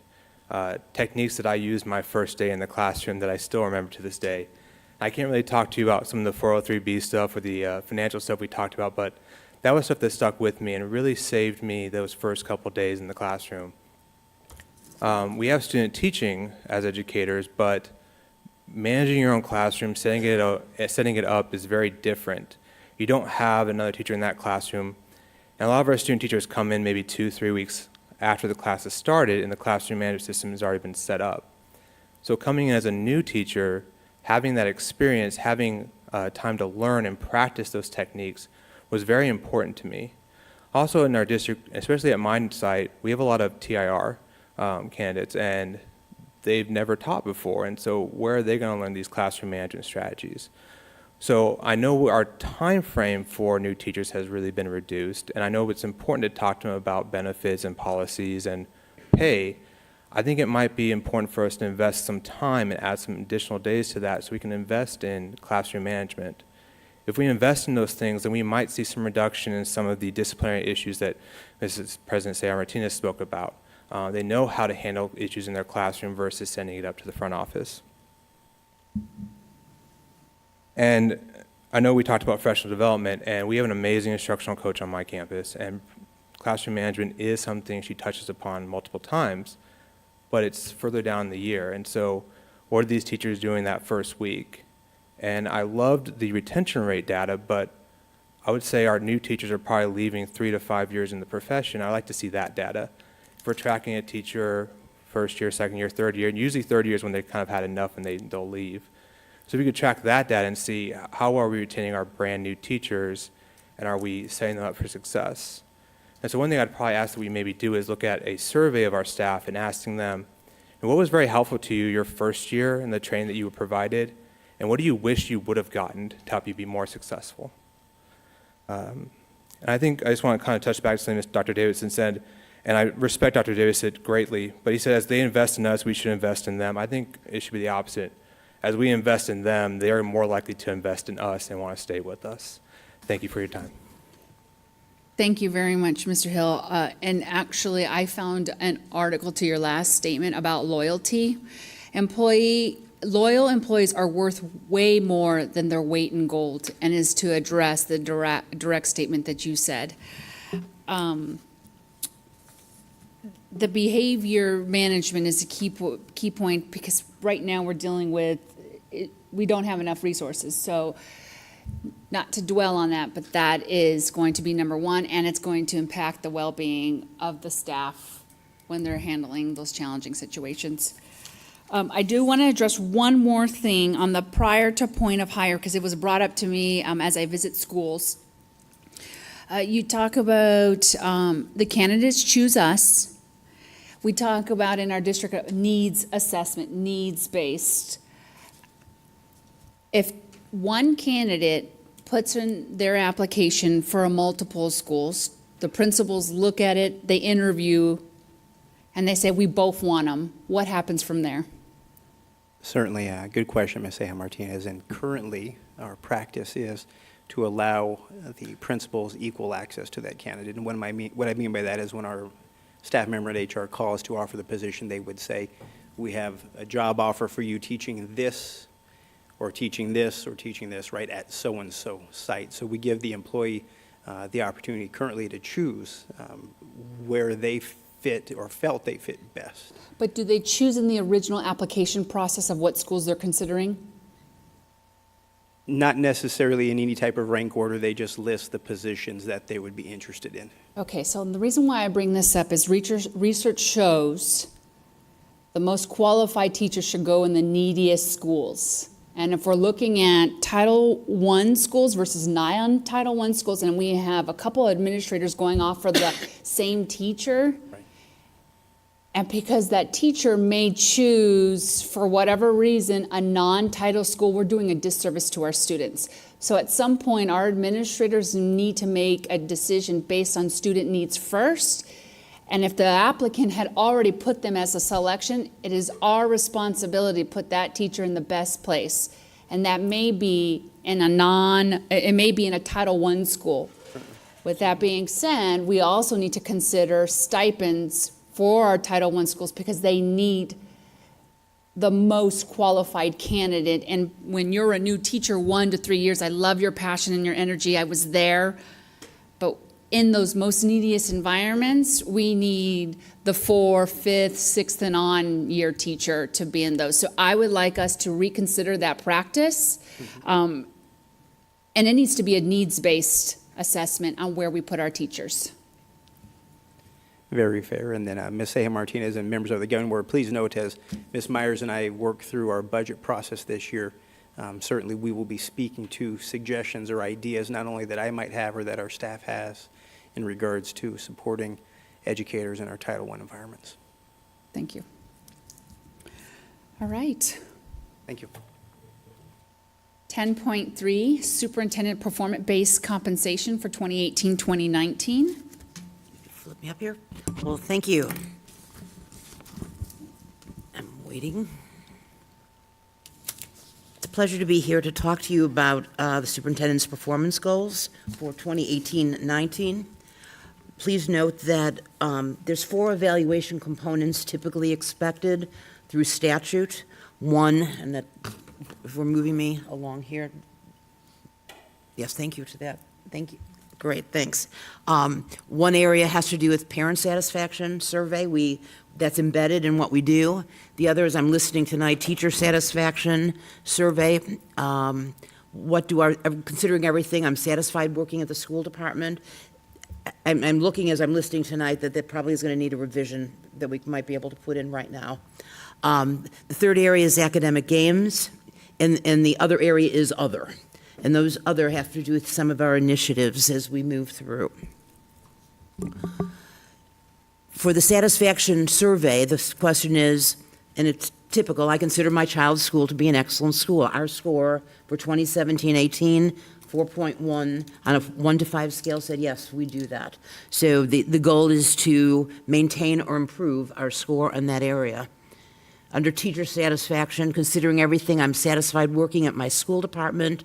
What I'm recommending that I change it to based on the conversation I just heard is we do this with our first through third grade, first 1 to 3 year teachers that have been in our district, to see, considering everything, I'm satisfied working at the school department, and break that down. I don't know if that'll give us information. We pretty much know people are staying for an X amount of time that they're, so my recommendation is to change that particular wording for this survey question will be given to teachers who've been in the district 1, 2, or 3 years, and are we getting that 4.13? I have a question. Are you suggesting you only give the survey to first through third year teachers, or you just break up the data? We would have it to all, but I'd like to see the goal for that group. Particular group. Be 4.13. Yes, Okay. because it'll push the needle a little harder on that goal. Good. For the academic gains, note that these are pretty similar to what we've used. I don't have a graduation rate. I believe we're at 94%. I'm pretty comfortable. We'll remain. That doesn't need to be a goal at this point. It'll be an expectation, not a goal. But there's 2 specific goals. One has to do with proficiency, that we're going to meet. In each of these, it's to maintain or increase proficiency, which is not as high as I'd like it to be. But the other goal that goes with it has to do with our median student growth, that our growth will continue to grow in all areas, because that is not based on any of our socioeconomics. It's based on the quality of our teachers. So the growth rate will grow, and that growth rate will have, and has had, pretty positive, profound effect, I believe, on the grades that our schools are going to get this year, because our teachers are starting to really grow our children. But the growth is the issue we're focusing, because if we're growing them more than a year, our proficiency will start kicking in across the board. So that's both in math and in ELA. And another major goal is in our ACT. I know this might be an option choice for the state board coming in. Our scores need to grow in this area. There's no reason that we can't bring them up. Our English currently is sitting at 17 and 18 and 19. This is on a scale of 1 to 36. Our kids need to move up on that area. So that is another goal area under academic gains. This is that 25% that has to maintain, but it really has to grow. That's the issue. Mrs. Pallas-Thompson? Yes, Ms. All of our students take the ACT now, correct? Correct, they do. You know, there was a time when it was an optional thing. Right. Do you know, do our peer districts also give the ACT to all of their students now? Mrs. Connect, I'm not sure if all of them do. I know that there's a movement toward them. John will nod at me. I'm not sure if you're saying that. You're saying no? You don't know. Well, we can check into that. That was one of our reasons that we said, hey, we're not doing really well because in our district, all of our kids have to take it, and that's a high. We were being compared to districts when only kids who opted in took Correct. it, right? But as far as our goal here, and we can look into that certainly. Independent of what other districts are doing. I was just curious, but I think that's a valuable goal. It's good, and we'll look into that. Thank you. Under the area, if we can move on to the next one, the other goals, to me, are the ones that I'm the most excited about us working through. The other goals tie into our strategic plan, and, sometimes we force-feed things into strategic plan.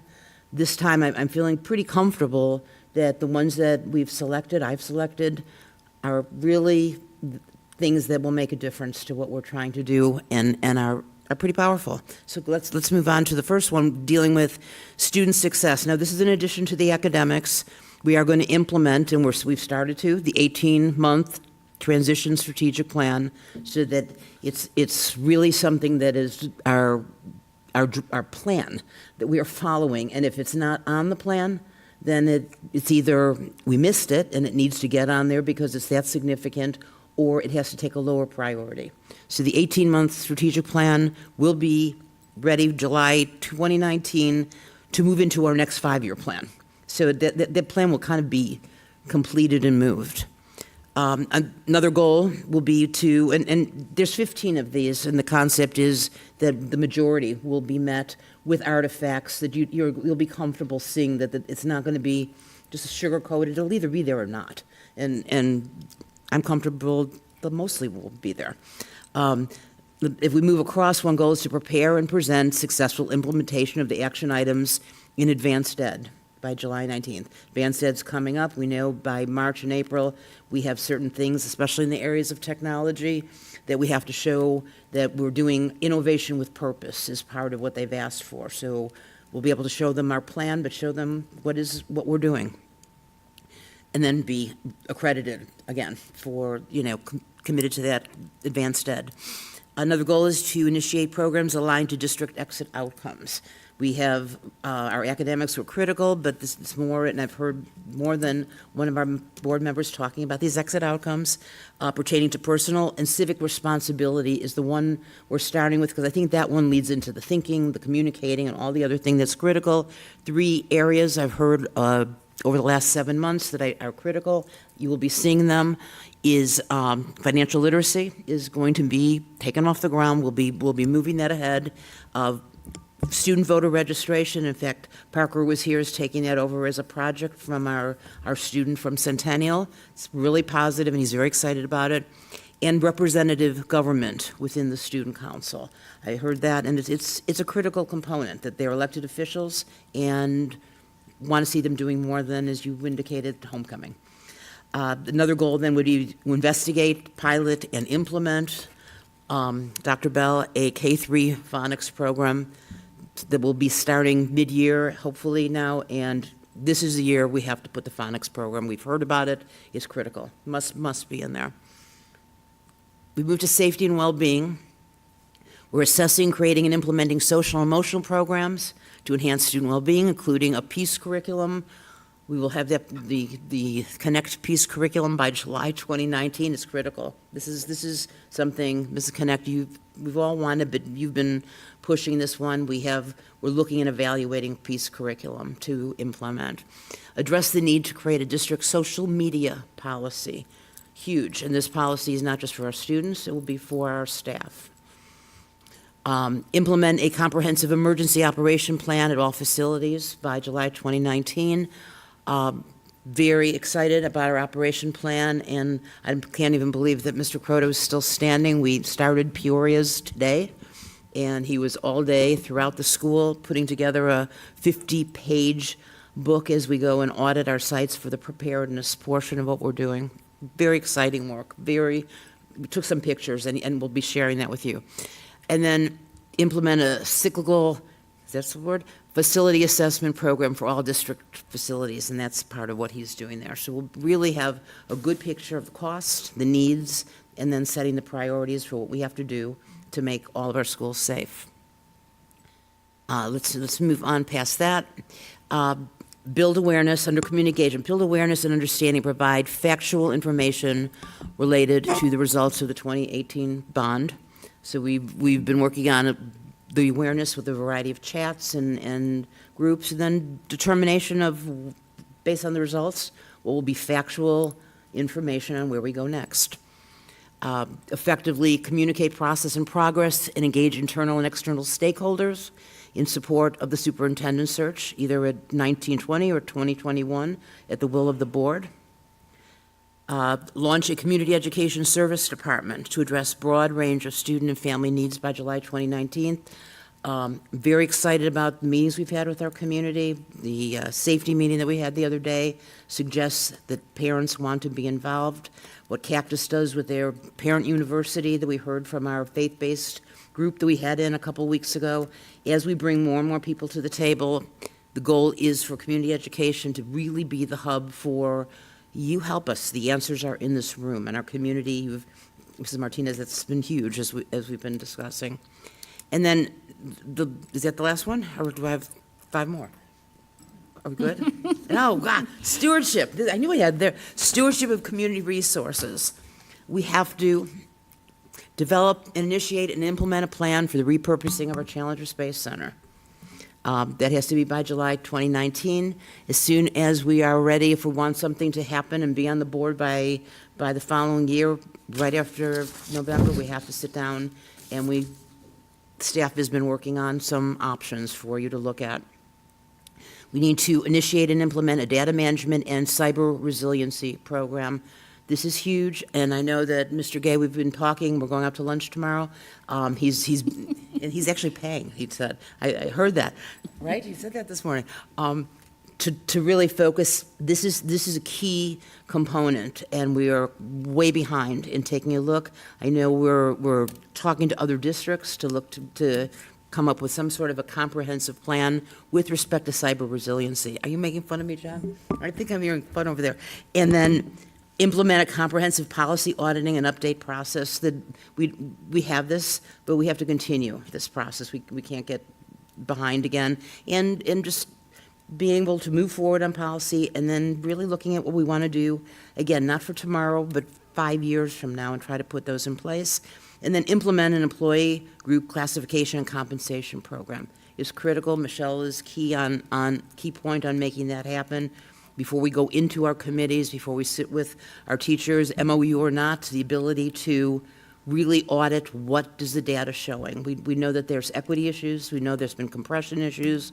We know there's been issues with classified versus certified. We're looking at that, so we're really presenting information before you're making decisions, because that's a key piece that you're doing, is the budget. Those are the goals. On this one, it's half. So any questions or comments? Ms. Doan?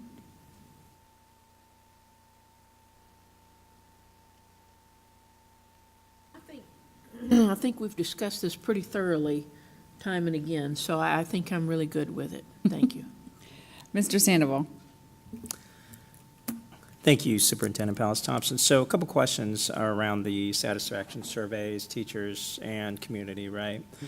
One of the things that we went through this last time and that I brought up is just the number of individuals that actually take the survey.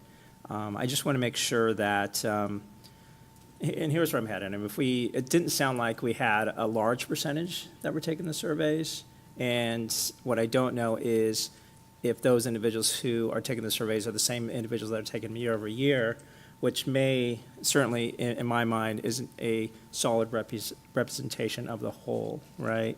So, I would like to see, with regard to those surveys, increase the take rate, across both teachers and the community, so we can, engage those individuals who we may not have engaged in the past as it relates to those surveys, right? And then from a student success regard, you mentioned some programs, which is great. I think one of the things that I want to make sure of, or that we're sensitive to, is, the academic side of it is absolutely critical, without question. But I think having programs that actually apply those learnings, I think will truly inspire, our students throughout the campus and engage them. And we talked a little bit about participatory budgeting, which is a way to, from a civic duty regard, it takes them through an entire process. But I think if we set up programs that allow them to actually apply their knowledge, that'll definitely go a long way with our students, without question. Thank you. Thank you. Thank you. Ms. Pingerelli? I'm good. Ms. Connect? Just one thing I wanted to comment on, under the area of community engagement, and my suggestion is related also to being good stewards of our resources. I'm very excited about that. We have many nonprofit groups and service groups in our community that could be of service to our students and their families. And in the interest of not recreating the wheel, the city of Peoria and the city of Surprise have a joint project, and it is a community resource guide. And I highly recommend sitting down with Debbie Pearson from the city of Peoria and talk about how to just utilize that resource guide within our schools. Certainly, it should be in all of our counseling departments and maybe our nurses' offices. And it's a great way for the cities to support the school districts and vice versa. Thank you. I'll just have a simple highlight, because you are correct. Our board has been discussing this with you for quite some time, and commend you for these high goals. They are big goals, and it's going to take a unified district to move the dial. And so I know you're responsible and accountable for these goals, but it's definitely going to take a team, and I commend everybody who's participating, so thank you. We do appreciate it, so thank you so much. Oh, and Mr. Sandoval has that look. Of course. So just along the lines of what Ms. Connect brought up, I absolutely agree 100%. And I know, Danielle, when we were going through the movement, if you will, we worked directly with, Ms. Pearson in the city of Peoria. But where I'm headed is, understanding what we don't know and maybe what we can't execute on because of a bandwidth regard, right? And bringing on those partners that help us put our students in a position to be successful, whether it is a Debbie Pearson in community service or HYC Homeless Youth Connection to help with our homeless students, the Southwest Behavioral Health. I mean, really taking a look at, and this is what I'm optimistic about with regard to us going through this strategic plan, I think it's going to expose, and not in a bad way, but it's going to bring forth, some, potential opportunities that we may have as a district that may certainly allow us to understand where we may need some third-party or external partners to help us, serve the 37,000 plus, and even our teachers and staff in that regard. I agree completely, Mr. Sandoval. Just to be clear, though, the resource guide isn't the resource. It's a clearinghouse of other things that are available in the community. Yeah. It's a good place to start. Exciting. That's been, I would add this, when I started this journey 7 months ago, believe it or not, 7 months ago, we heard from our consultant that we had some issues that we had to start dealing with. And I'd like to think that I had a piece in helping us move us forward, but it is, as you said, that group of people there around a table who argue and yell and give a hard time and then tell me, and it's an amazing group. It's an amazing group of people. This group, along with the executive directors and our staff, as we move powerful, I believe that if someone came in and took a look and said, well, what do you think of how we're doing here? We're getting right back where we need to be, and I think even in a better place right now. So I'm pretty excited about the direction. The goals are just that. They're goals. We'll get there when we're getting there. So I'm excited, and thank you. Thank you. Okay, moving on. 10.4. Wait. Oh, yes, it's an action item. I move to, okay, thank you. Well, if you have the language.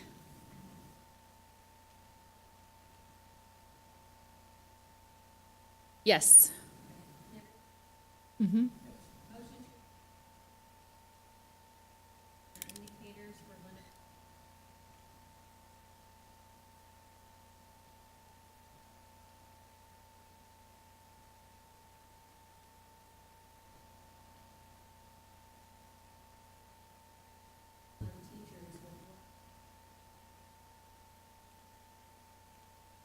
Oh, goodness, I'm so glad you said that.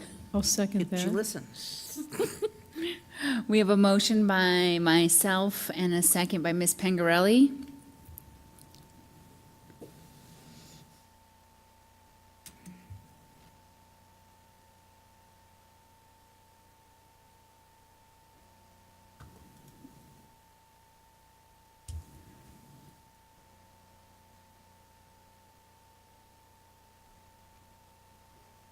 The motion passes 5-0. Thank you. Thank you. Moving on now to Dr. Carter Davidson, 10.4. First read, Arizona School Boards Association Policy Advisory Revision to current policy BIE, Board Member Insurance Liability. Thank you, President Sam Martinez, members of the board, Ms. Pallas Thompson. Here tonight with a variety of first reads for policies dealing with personnel. This one doesn't happen to fall in the personnel section, however, it certainly was one that we needed to modify to update and reflect our current Valley Schools benefits as it relates to board members needing to use our benefits, and you can see those areas that are brought to your attention today. I stand for any questions regarding that particular piece. I just have one simple question. I know in a near future, we're going to be discussing Valley Schools. Since this is a policy and policies generally don't change, do we have to include the name of the company just in case there are any changes in the future? Or is it as is? We have to have the Valley Schools Management Group? I'm looking here. I don't see. Oh, I'm ahead where- of the game. I'm checking mark. Okay, no, I don't have any questions. My apologies. I'm moving right along. Yes, my tab was wrong. I'm trying to be efficient here. Okay, no questions. Okay. If we go to the next one, I believe that is EI, Insurance Programs Dealing with Risk Management. And to your question, President Sam Martinez, I think that's where this one applies. The reason why I brought this to your attention and to the change is that I believe it was just a little over a year and a half ago, our board chose to get rid of the Employee Benefits Trust, which was a key portion to Peoria's policy, and now we simply use Valley Schools Management Group to support us in risk management. So that is going to be reviewed throughout this whole year, as you mentioned. I would simply recommend it, though, because that is our current practice and who we are using to support us in this process for risk management. Perfect. And just for clarity, if we were to ever change it, we just bring it back and update it? Yes, ma'am. Okay. Any other questions, comments? Everything is good. Thank you. This next one on prohibited personnel practices, GBP. The only change is the addition of the legal reference at the bottom in red.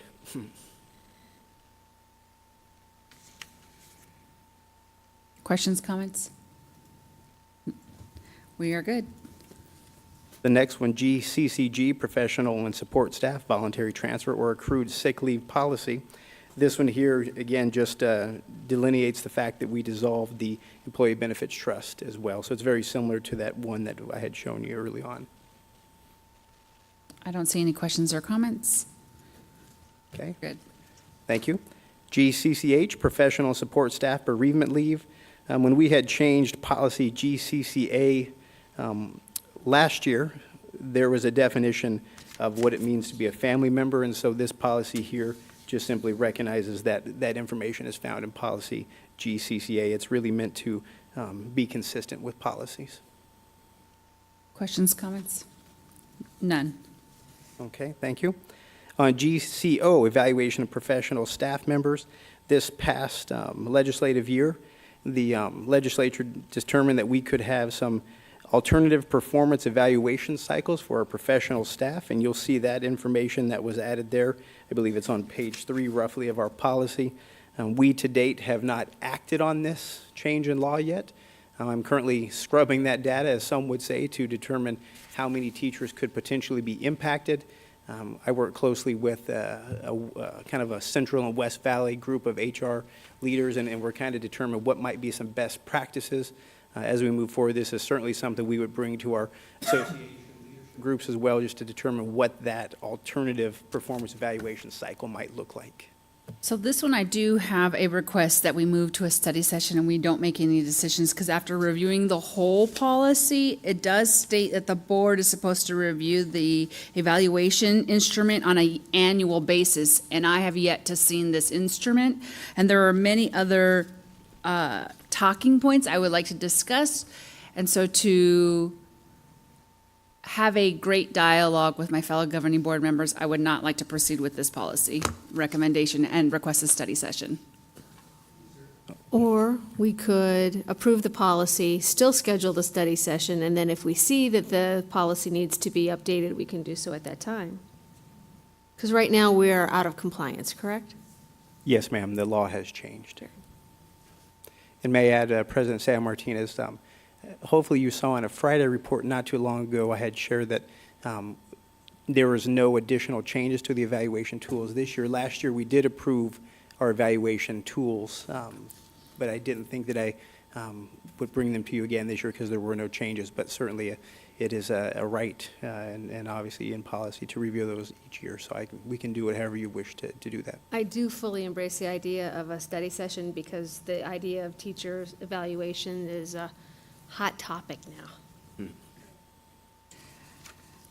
And that would be fine. So I'll trust your judgment on how you choose to For move me, on I'm the just, policy. I recognize that we're out of compliance, but I believe we haven't been following policy in general, because I haven't seen a teacher evaluation. And so, for the sake of time, for me, I would prefer not moving forward, and I know this is first read, so. Yeah.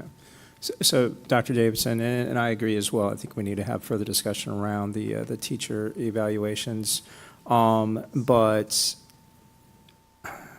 pending the future date of the study session, I mean, if we don't approve this as is, does it put us in a, an adverse situation at all, or, I mean, is this time sensitive?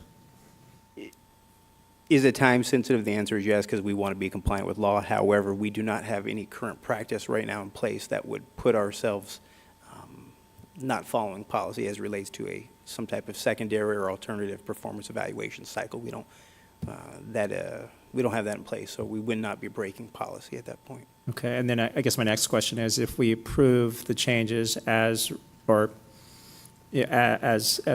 right? And I know it's a first read. We still have the opportunity through the study session to change any part of this policy, correct? Always. Always? Yes, sir, and please note, remember, this is just policy. More than likely, if you were to go review GCORA, the regulation, that's where we have the fine details about our evaluation process. So more than likely, I would recommend that if we were to bring about changes and talk about the evaluation system, we would ultimately do that through our regulations that are, the kind of the nitty-gritty of the policy. Yeah, gotcha.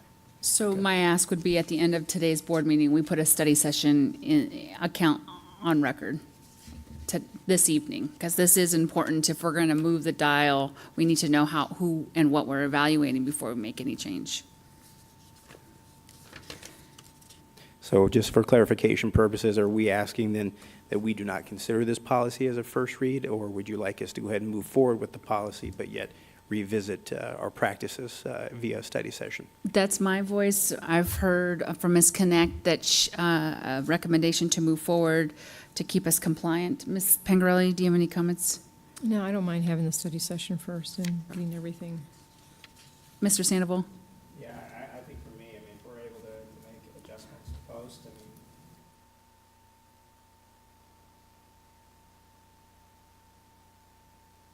Ms. Stone?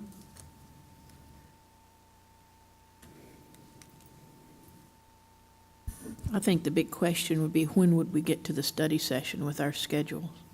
This evening, I would like to, if everybody could look at their calendars, to look at a study session. Because I wouldn't like to be out of compliance on this. So in the second read, So let me just make sure timeline-wise, I have to picture this. If we say, okay, we put this in a consent agenda item, October 11th? October 11th. If we can get a study session between now and October 11th, on October 11th, we can pull the item and make the change? Yeah, there's no suggested changes tonight anyway. No, ma'am, there is not tonight. This particular Right, piece this was is just simply a about first reading. compliance. Mhm. Right. But if we're going to do policy review correctly, in my perspective, we should take a good look at this full policy. Well, we're not approving anything anyway, it's just a first read, so that makes sense. If you want to do adjustments before adopting it, we can do that within the next 2 weeks. Okay. And, go ahead, Ms. Doe. I agree with that, yeah. But even if we didn't adopt, I mean, if we couldn't get together in the next 2 weeks and we decided to approve it pending a future meeting, we could always change it later. So we'll do our best to meet in the next 2 weeks. And Ms. A. Martina, excuse me, that's what I would also, that would kind of be my recommendation, based on what we've decided to do to get us compliant. I would ask that you allow us to get compliant, and then we dig deep. And I think if we were to really have a study session, we would look at not just policy, but the regulations that attach to that. And I know we, as an executive team, have a plan to do that regarding our policies. Okay. That work? So you can be comfortable using this, as Mrs. Connect said, as first read, but we need to set a time, because some of the things in here will impact moving on with teachers, putting them on improvement plans, Yes. rewarding them, performance pay. Extensive changes. All of these yeah. things need to be done, so we can get a. Student growth, everything. And we may or may not be able to do what we want based on what the law is dictating. Right. Okay. Thank you. Now, our next one is policy GCQF, and that's discipline, suspension, and dismissal of professional staff.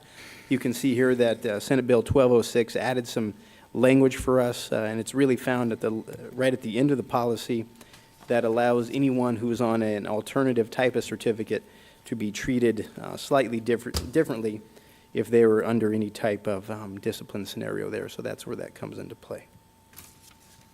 I recognize again that this is first read, but just looking at the policy, exhibiting improper attitudes, I question that, but this is first read, so I have no other comment. Where is that, Mrs. Martinez? On the very first page. Right to the bottom. What change? And Governing Board, please note this is an ASBA template that we use, but certainly we can change it if that's what is asked for or needed. 4, 5, 6, 7, 8, 9. It's the 9th bullet. I know part of superintendent's goals is to include a social media policy for kids and staff. This may be somewhere where we take a look into it, but exhibiting improper attitudes, I don't know how that's measurable. Yeah, there's no rubric for that. I would be fired. But wouldn't that be up to the site administrator to make those decisions? Yes, ma'am. Site administration along with human resources, and in some cases, it could be the superintendent could be involved, a hearing officer could be involved, you as a board member or board members could be involved potentially if someone was, wanting to, what's the term? I want to use the term fight, but that's not a very good term, but appeal the process all the way through. Well, in your professional opinion, is that a legitimate bullet point on that list? I would say yes, but not in isolation. Not in isolation? I believe that would be covered under insubordination, neglecting their duties. In my opinion, and from what I've seen, if someone were to exhibit improper attitudes, it would play out in numerous other arenas. Sure. Right. Professional conduct. Right, because just improper attitude could be just like a personality conflict issue with a supervisor or something, and we don't fire people over that. I have seen other policies, and I'm going to bring it up. I know it's part of your goal. posting through, so it'd be social media, posting through external websites that is malicious, obscene, threatening, or intimidating that might constitute harassment and bullying, conduct of a staff member, I would like us to consider in the future. Consider what? Any kind of posting through external websites, social media that is malicious, obscene, threatening, intimidating, or that might constitute harassment or bullying. So as we're looking at this particular policy, I think this particular one has the lined items in red are items that you can be comfortable with. This is going to, many of these things, we know where we don't know exactly where the line is, we know when they've been crossed. And so part of that becomes important after we look at the policy that's in place. What is the protocol? What is the actual language? And again, I would point out, John's done some research exactly as you have on this thing called social media with respect to our people. But there's others, violation of harassment policies, sexual or otherwise. Well, what does that look like? Well, that wasn't harassment. Well, if you set several situational opinions out there, people will pretty much say, yeah, that's over the line. That's over the line. So we're looking at those things to be able to make some decisions on certain issues and hopefully give direction so people get better at what they do or are not in our profession. We expect professional conduct from our students, when they're on teams, for example, and we expect that from our teachers, too. And staff. Ms. Pallas Thompson, please note that this policy, GCQF, is really our guide to the discipline process for our staff.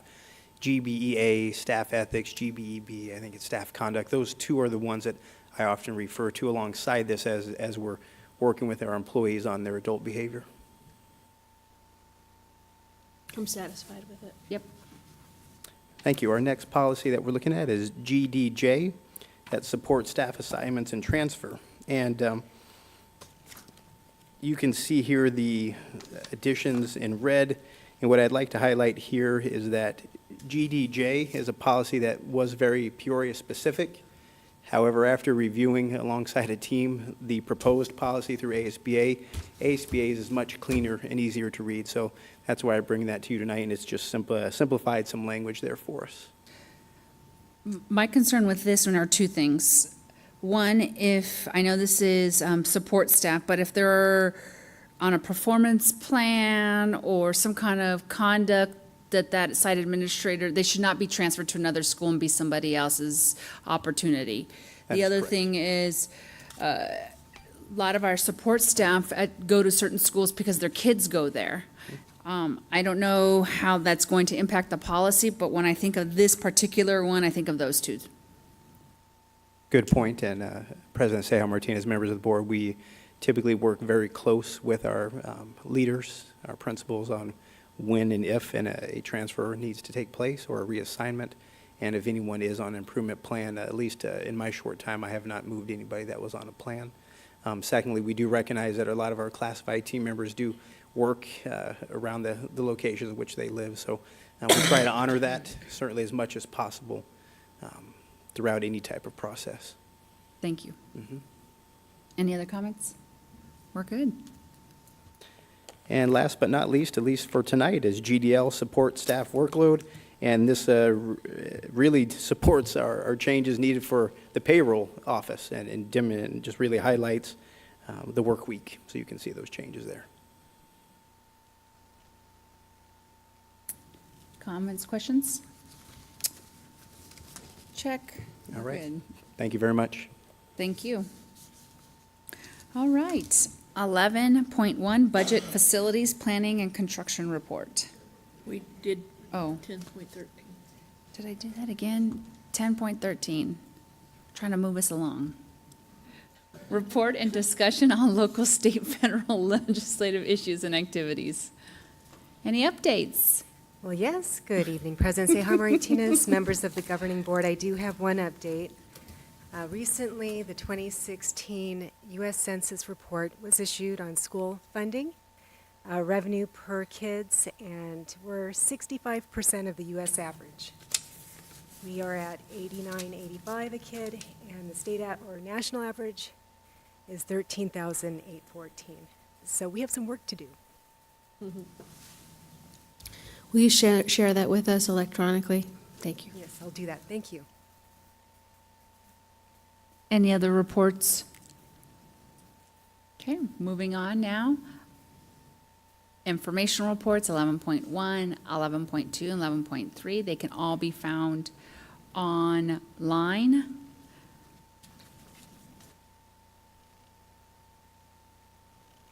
District enrollment.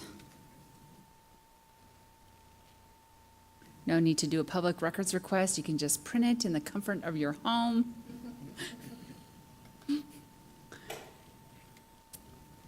Excellent. All right. And now, other business, 12.1. Oh, would we like to highlight upcoming meetings, events? Miss Airy. President Ceja Martinez, members of the board, one quick one I would like to highlight, and that is our fall field trip that's coming up on October 24th. And I'm highlighting it a bit early for you as our space is filling already. It's pretty rare that we're this full this early on. So to our community members that might be considering reserving a seat on the bus, I recommend you do so very soon, because we have quite a bit of RSVPs for that event. And of course, the whole board's invited as well. And I want to say that's a direct result of your efforts for community engagement, so thank you. I had that postcard in the mail. That was cool. Okay.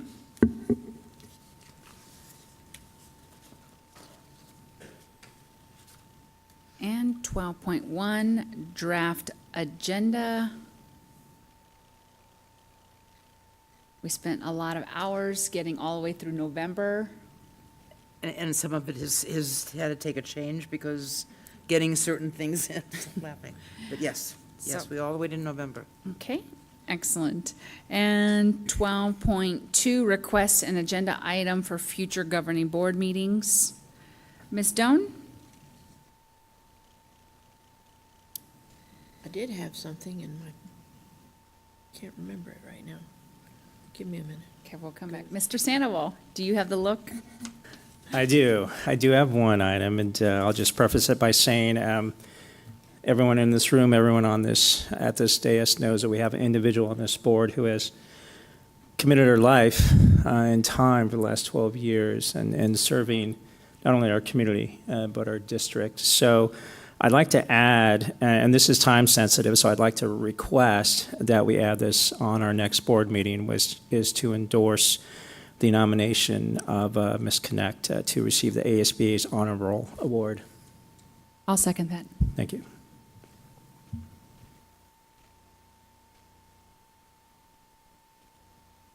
I didn't even know about it. Thank you, David. Monica? Ms. Pingerelli? I do have one this evening. I wanted to look at our out-of-district student policy and our compliance at this time. I'll second that. Are we talking about open enrollment policy? Yes. Okay. Okay. For out-of-district. Okay. Ms. Connect? Our PEA president brought up the topic of MOU, which we haven't talked about in some time, and I'd like to revisit that first with kind of a recap, a summary. I think we dropped that conversation in the transition between superintendents. If you could refresh in our minds how that was going and where we ended that conversation.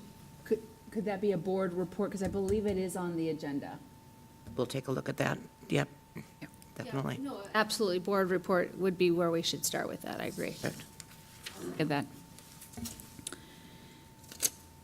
Ms. Doan, did you remember? No, it hasn't come to me. Okay. It will come to me tomorrow morning when I wake up. See, I did have it. June 28th, we put it on there, enrollment. So. Okay, good. I do have one. I would like a presentation on the financial impact of AIA that has on our district and the value it adds to our students.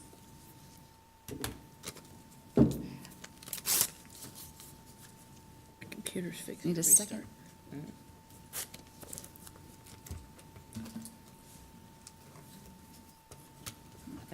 Do we get a second? Was a second? I will second that.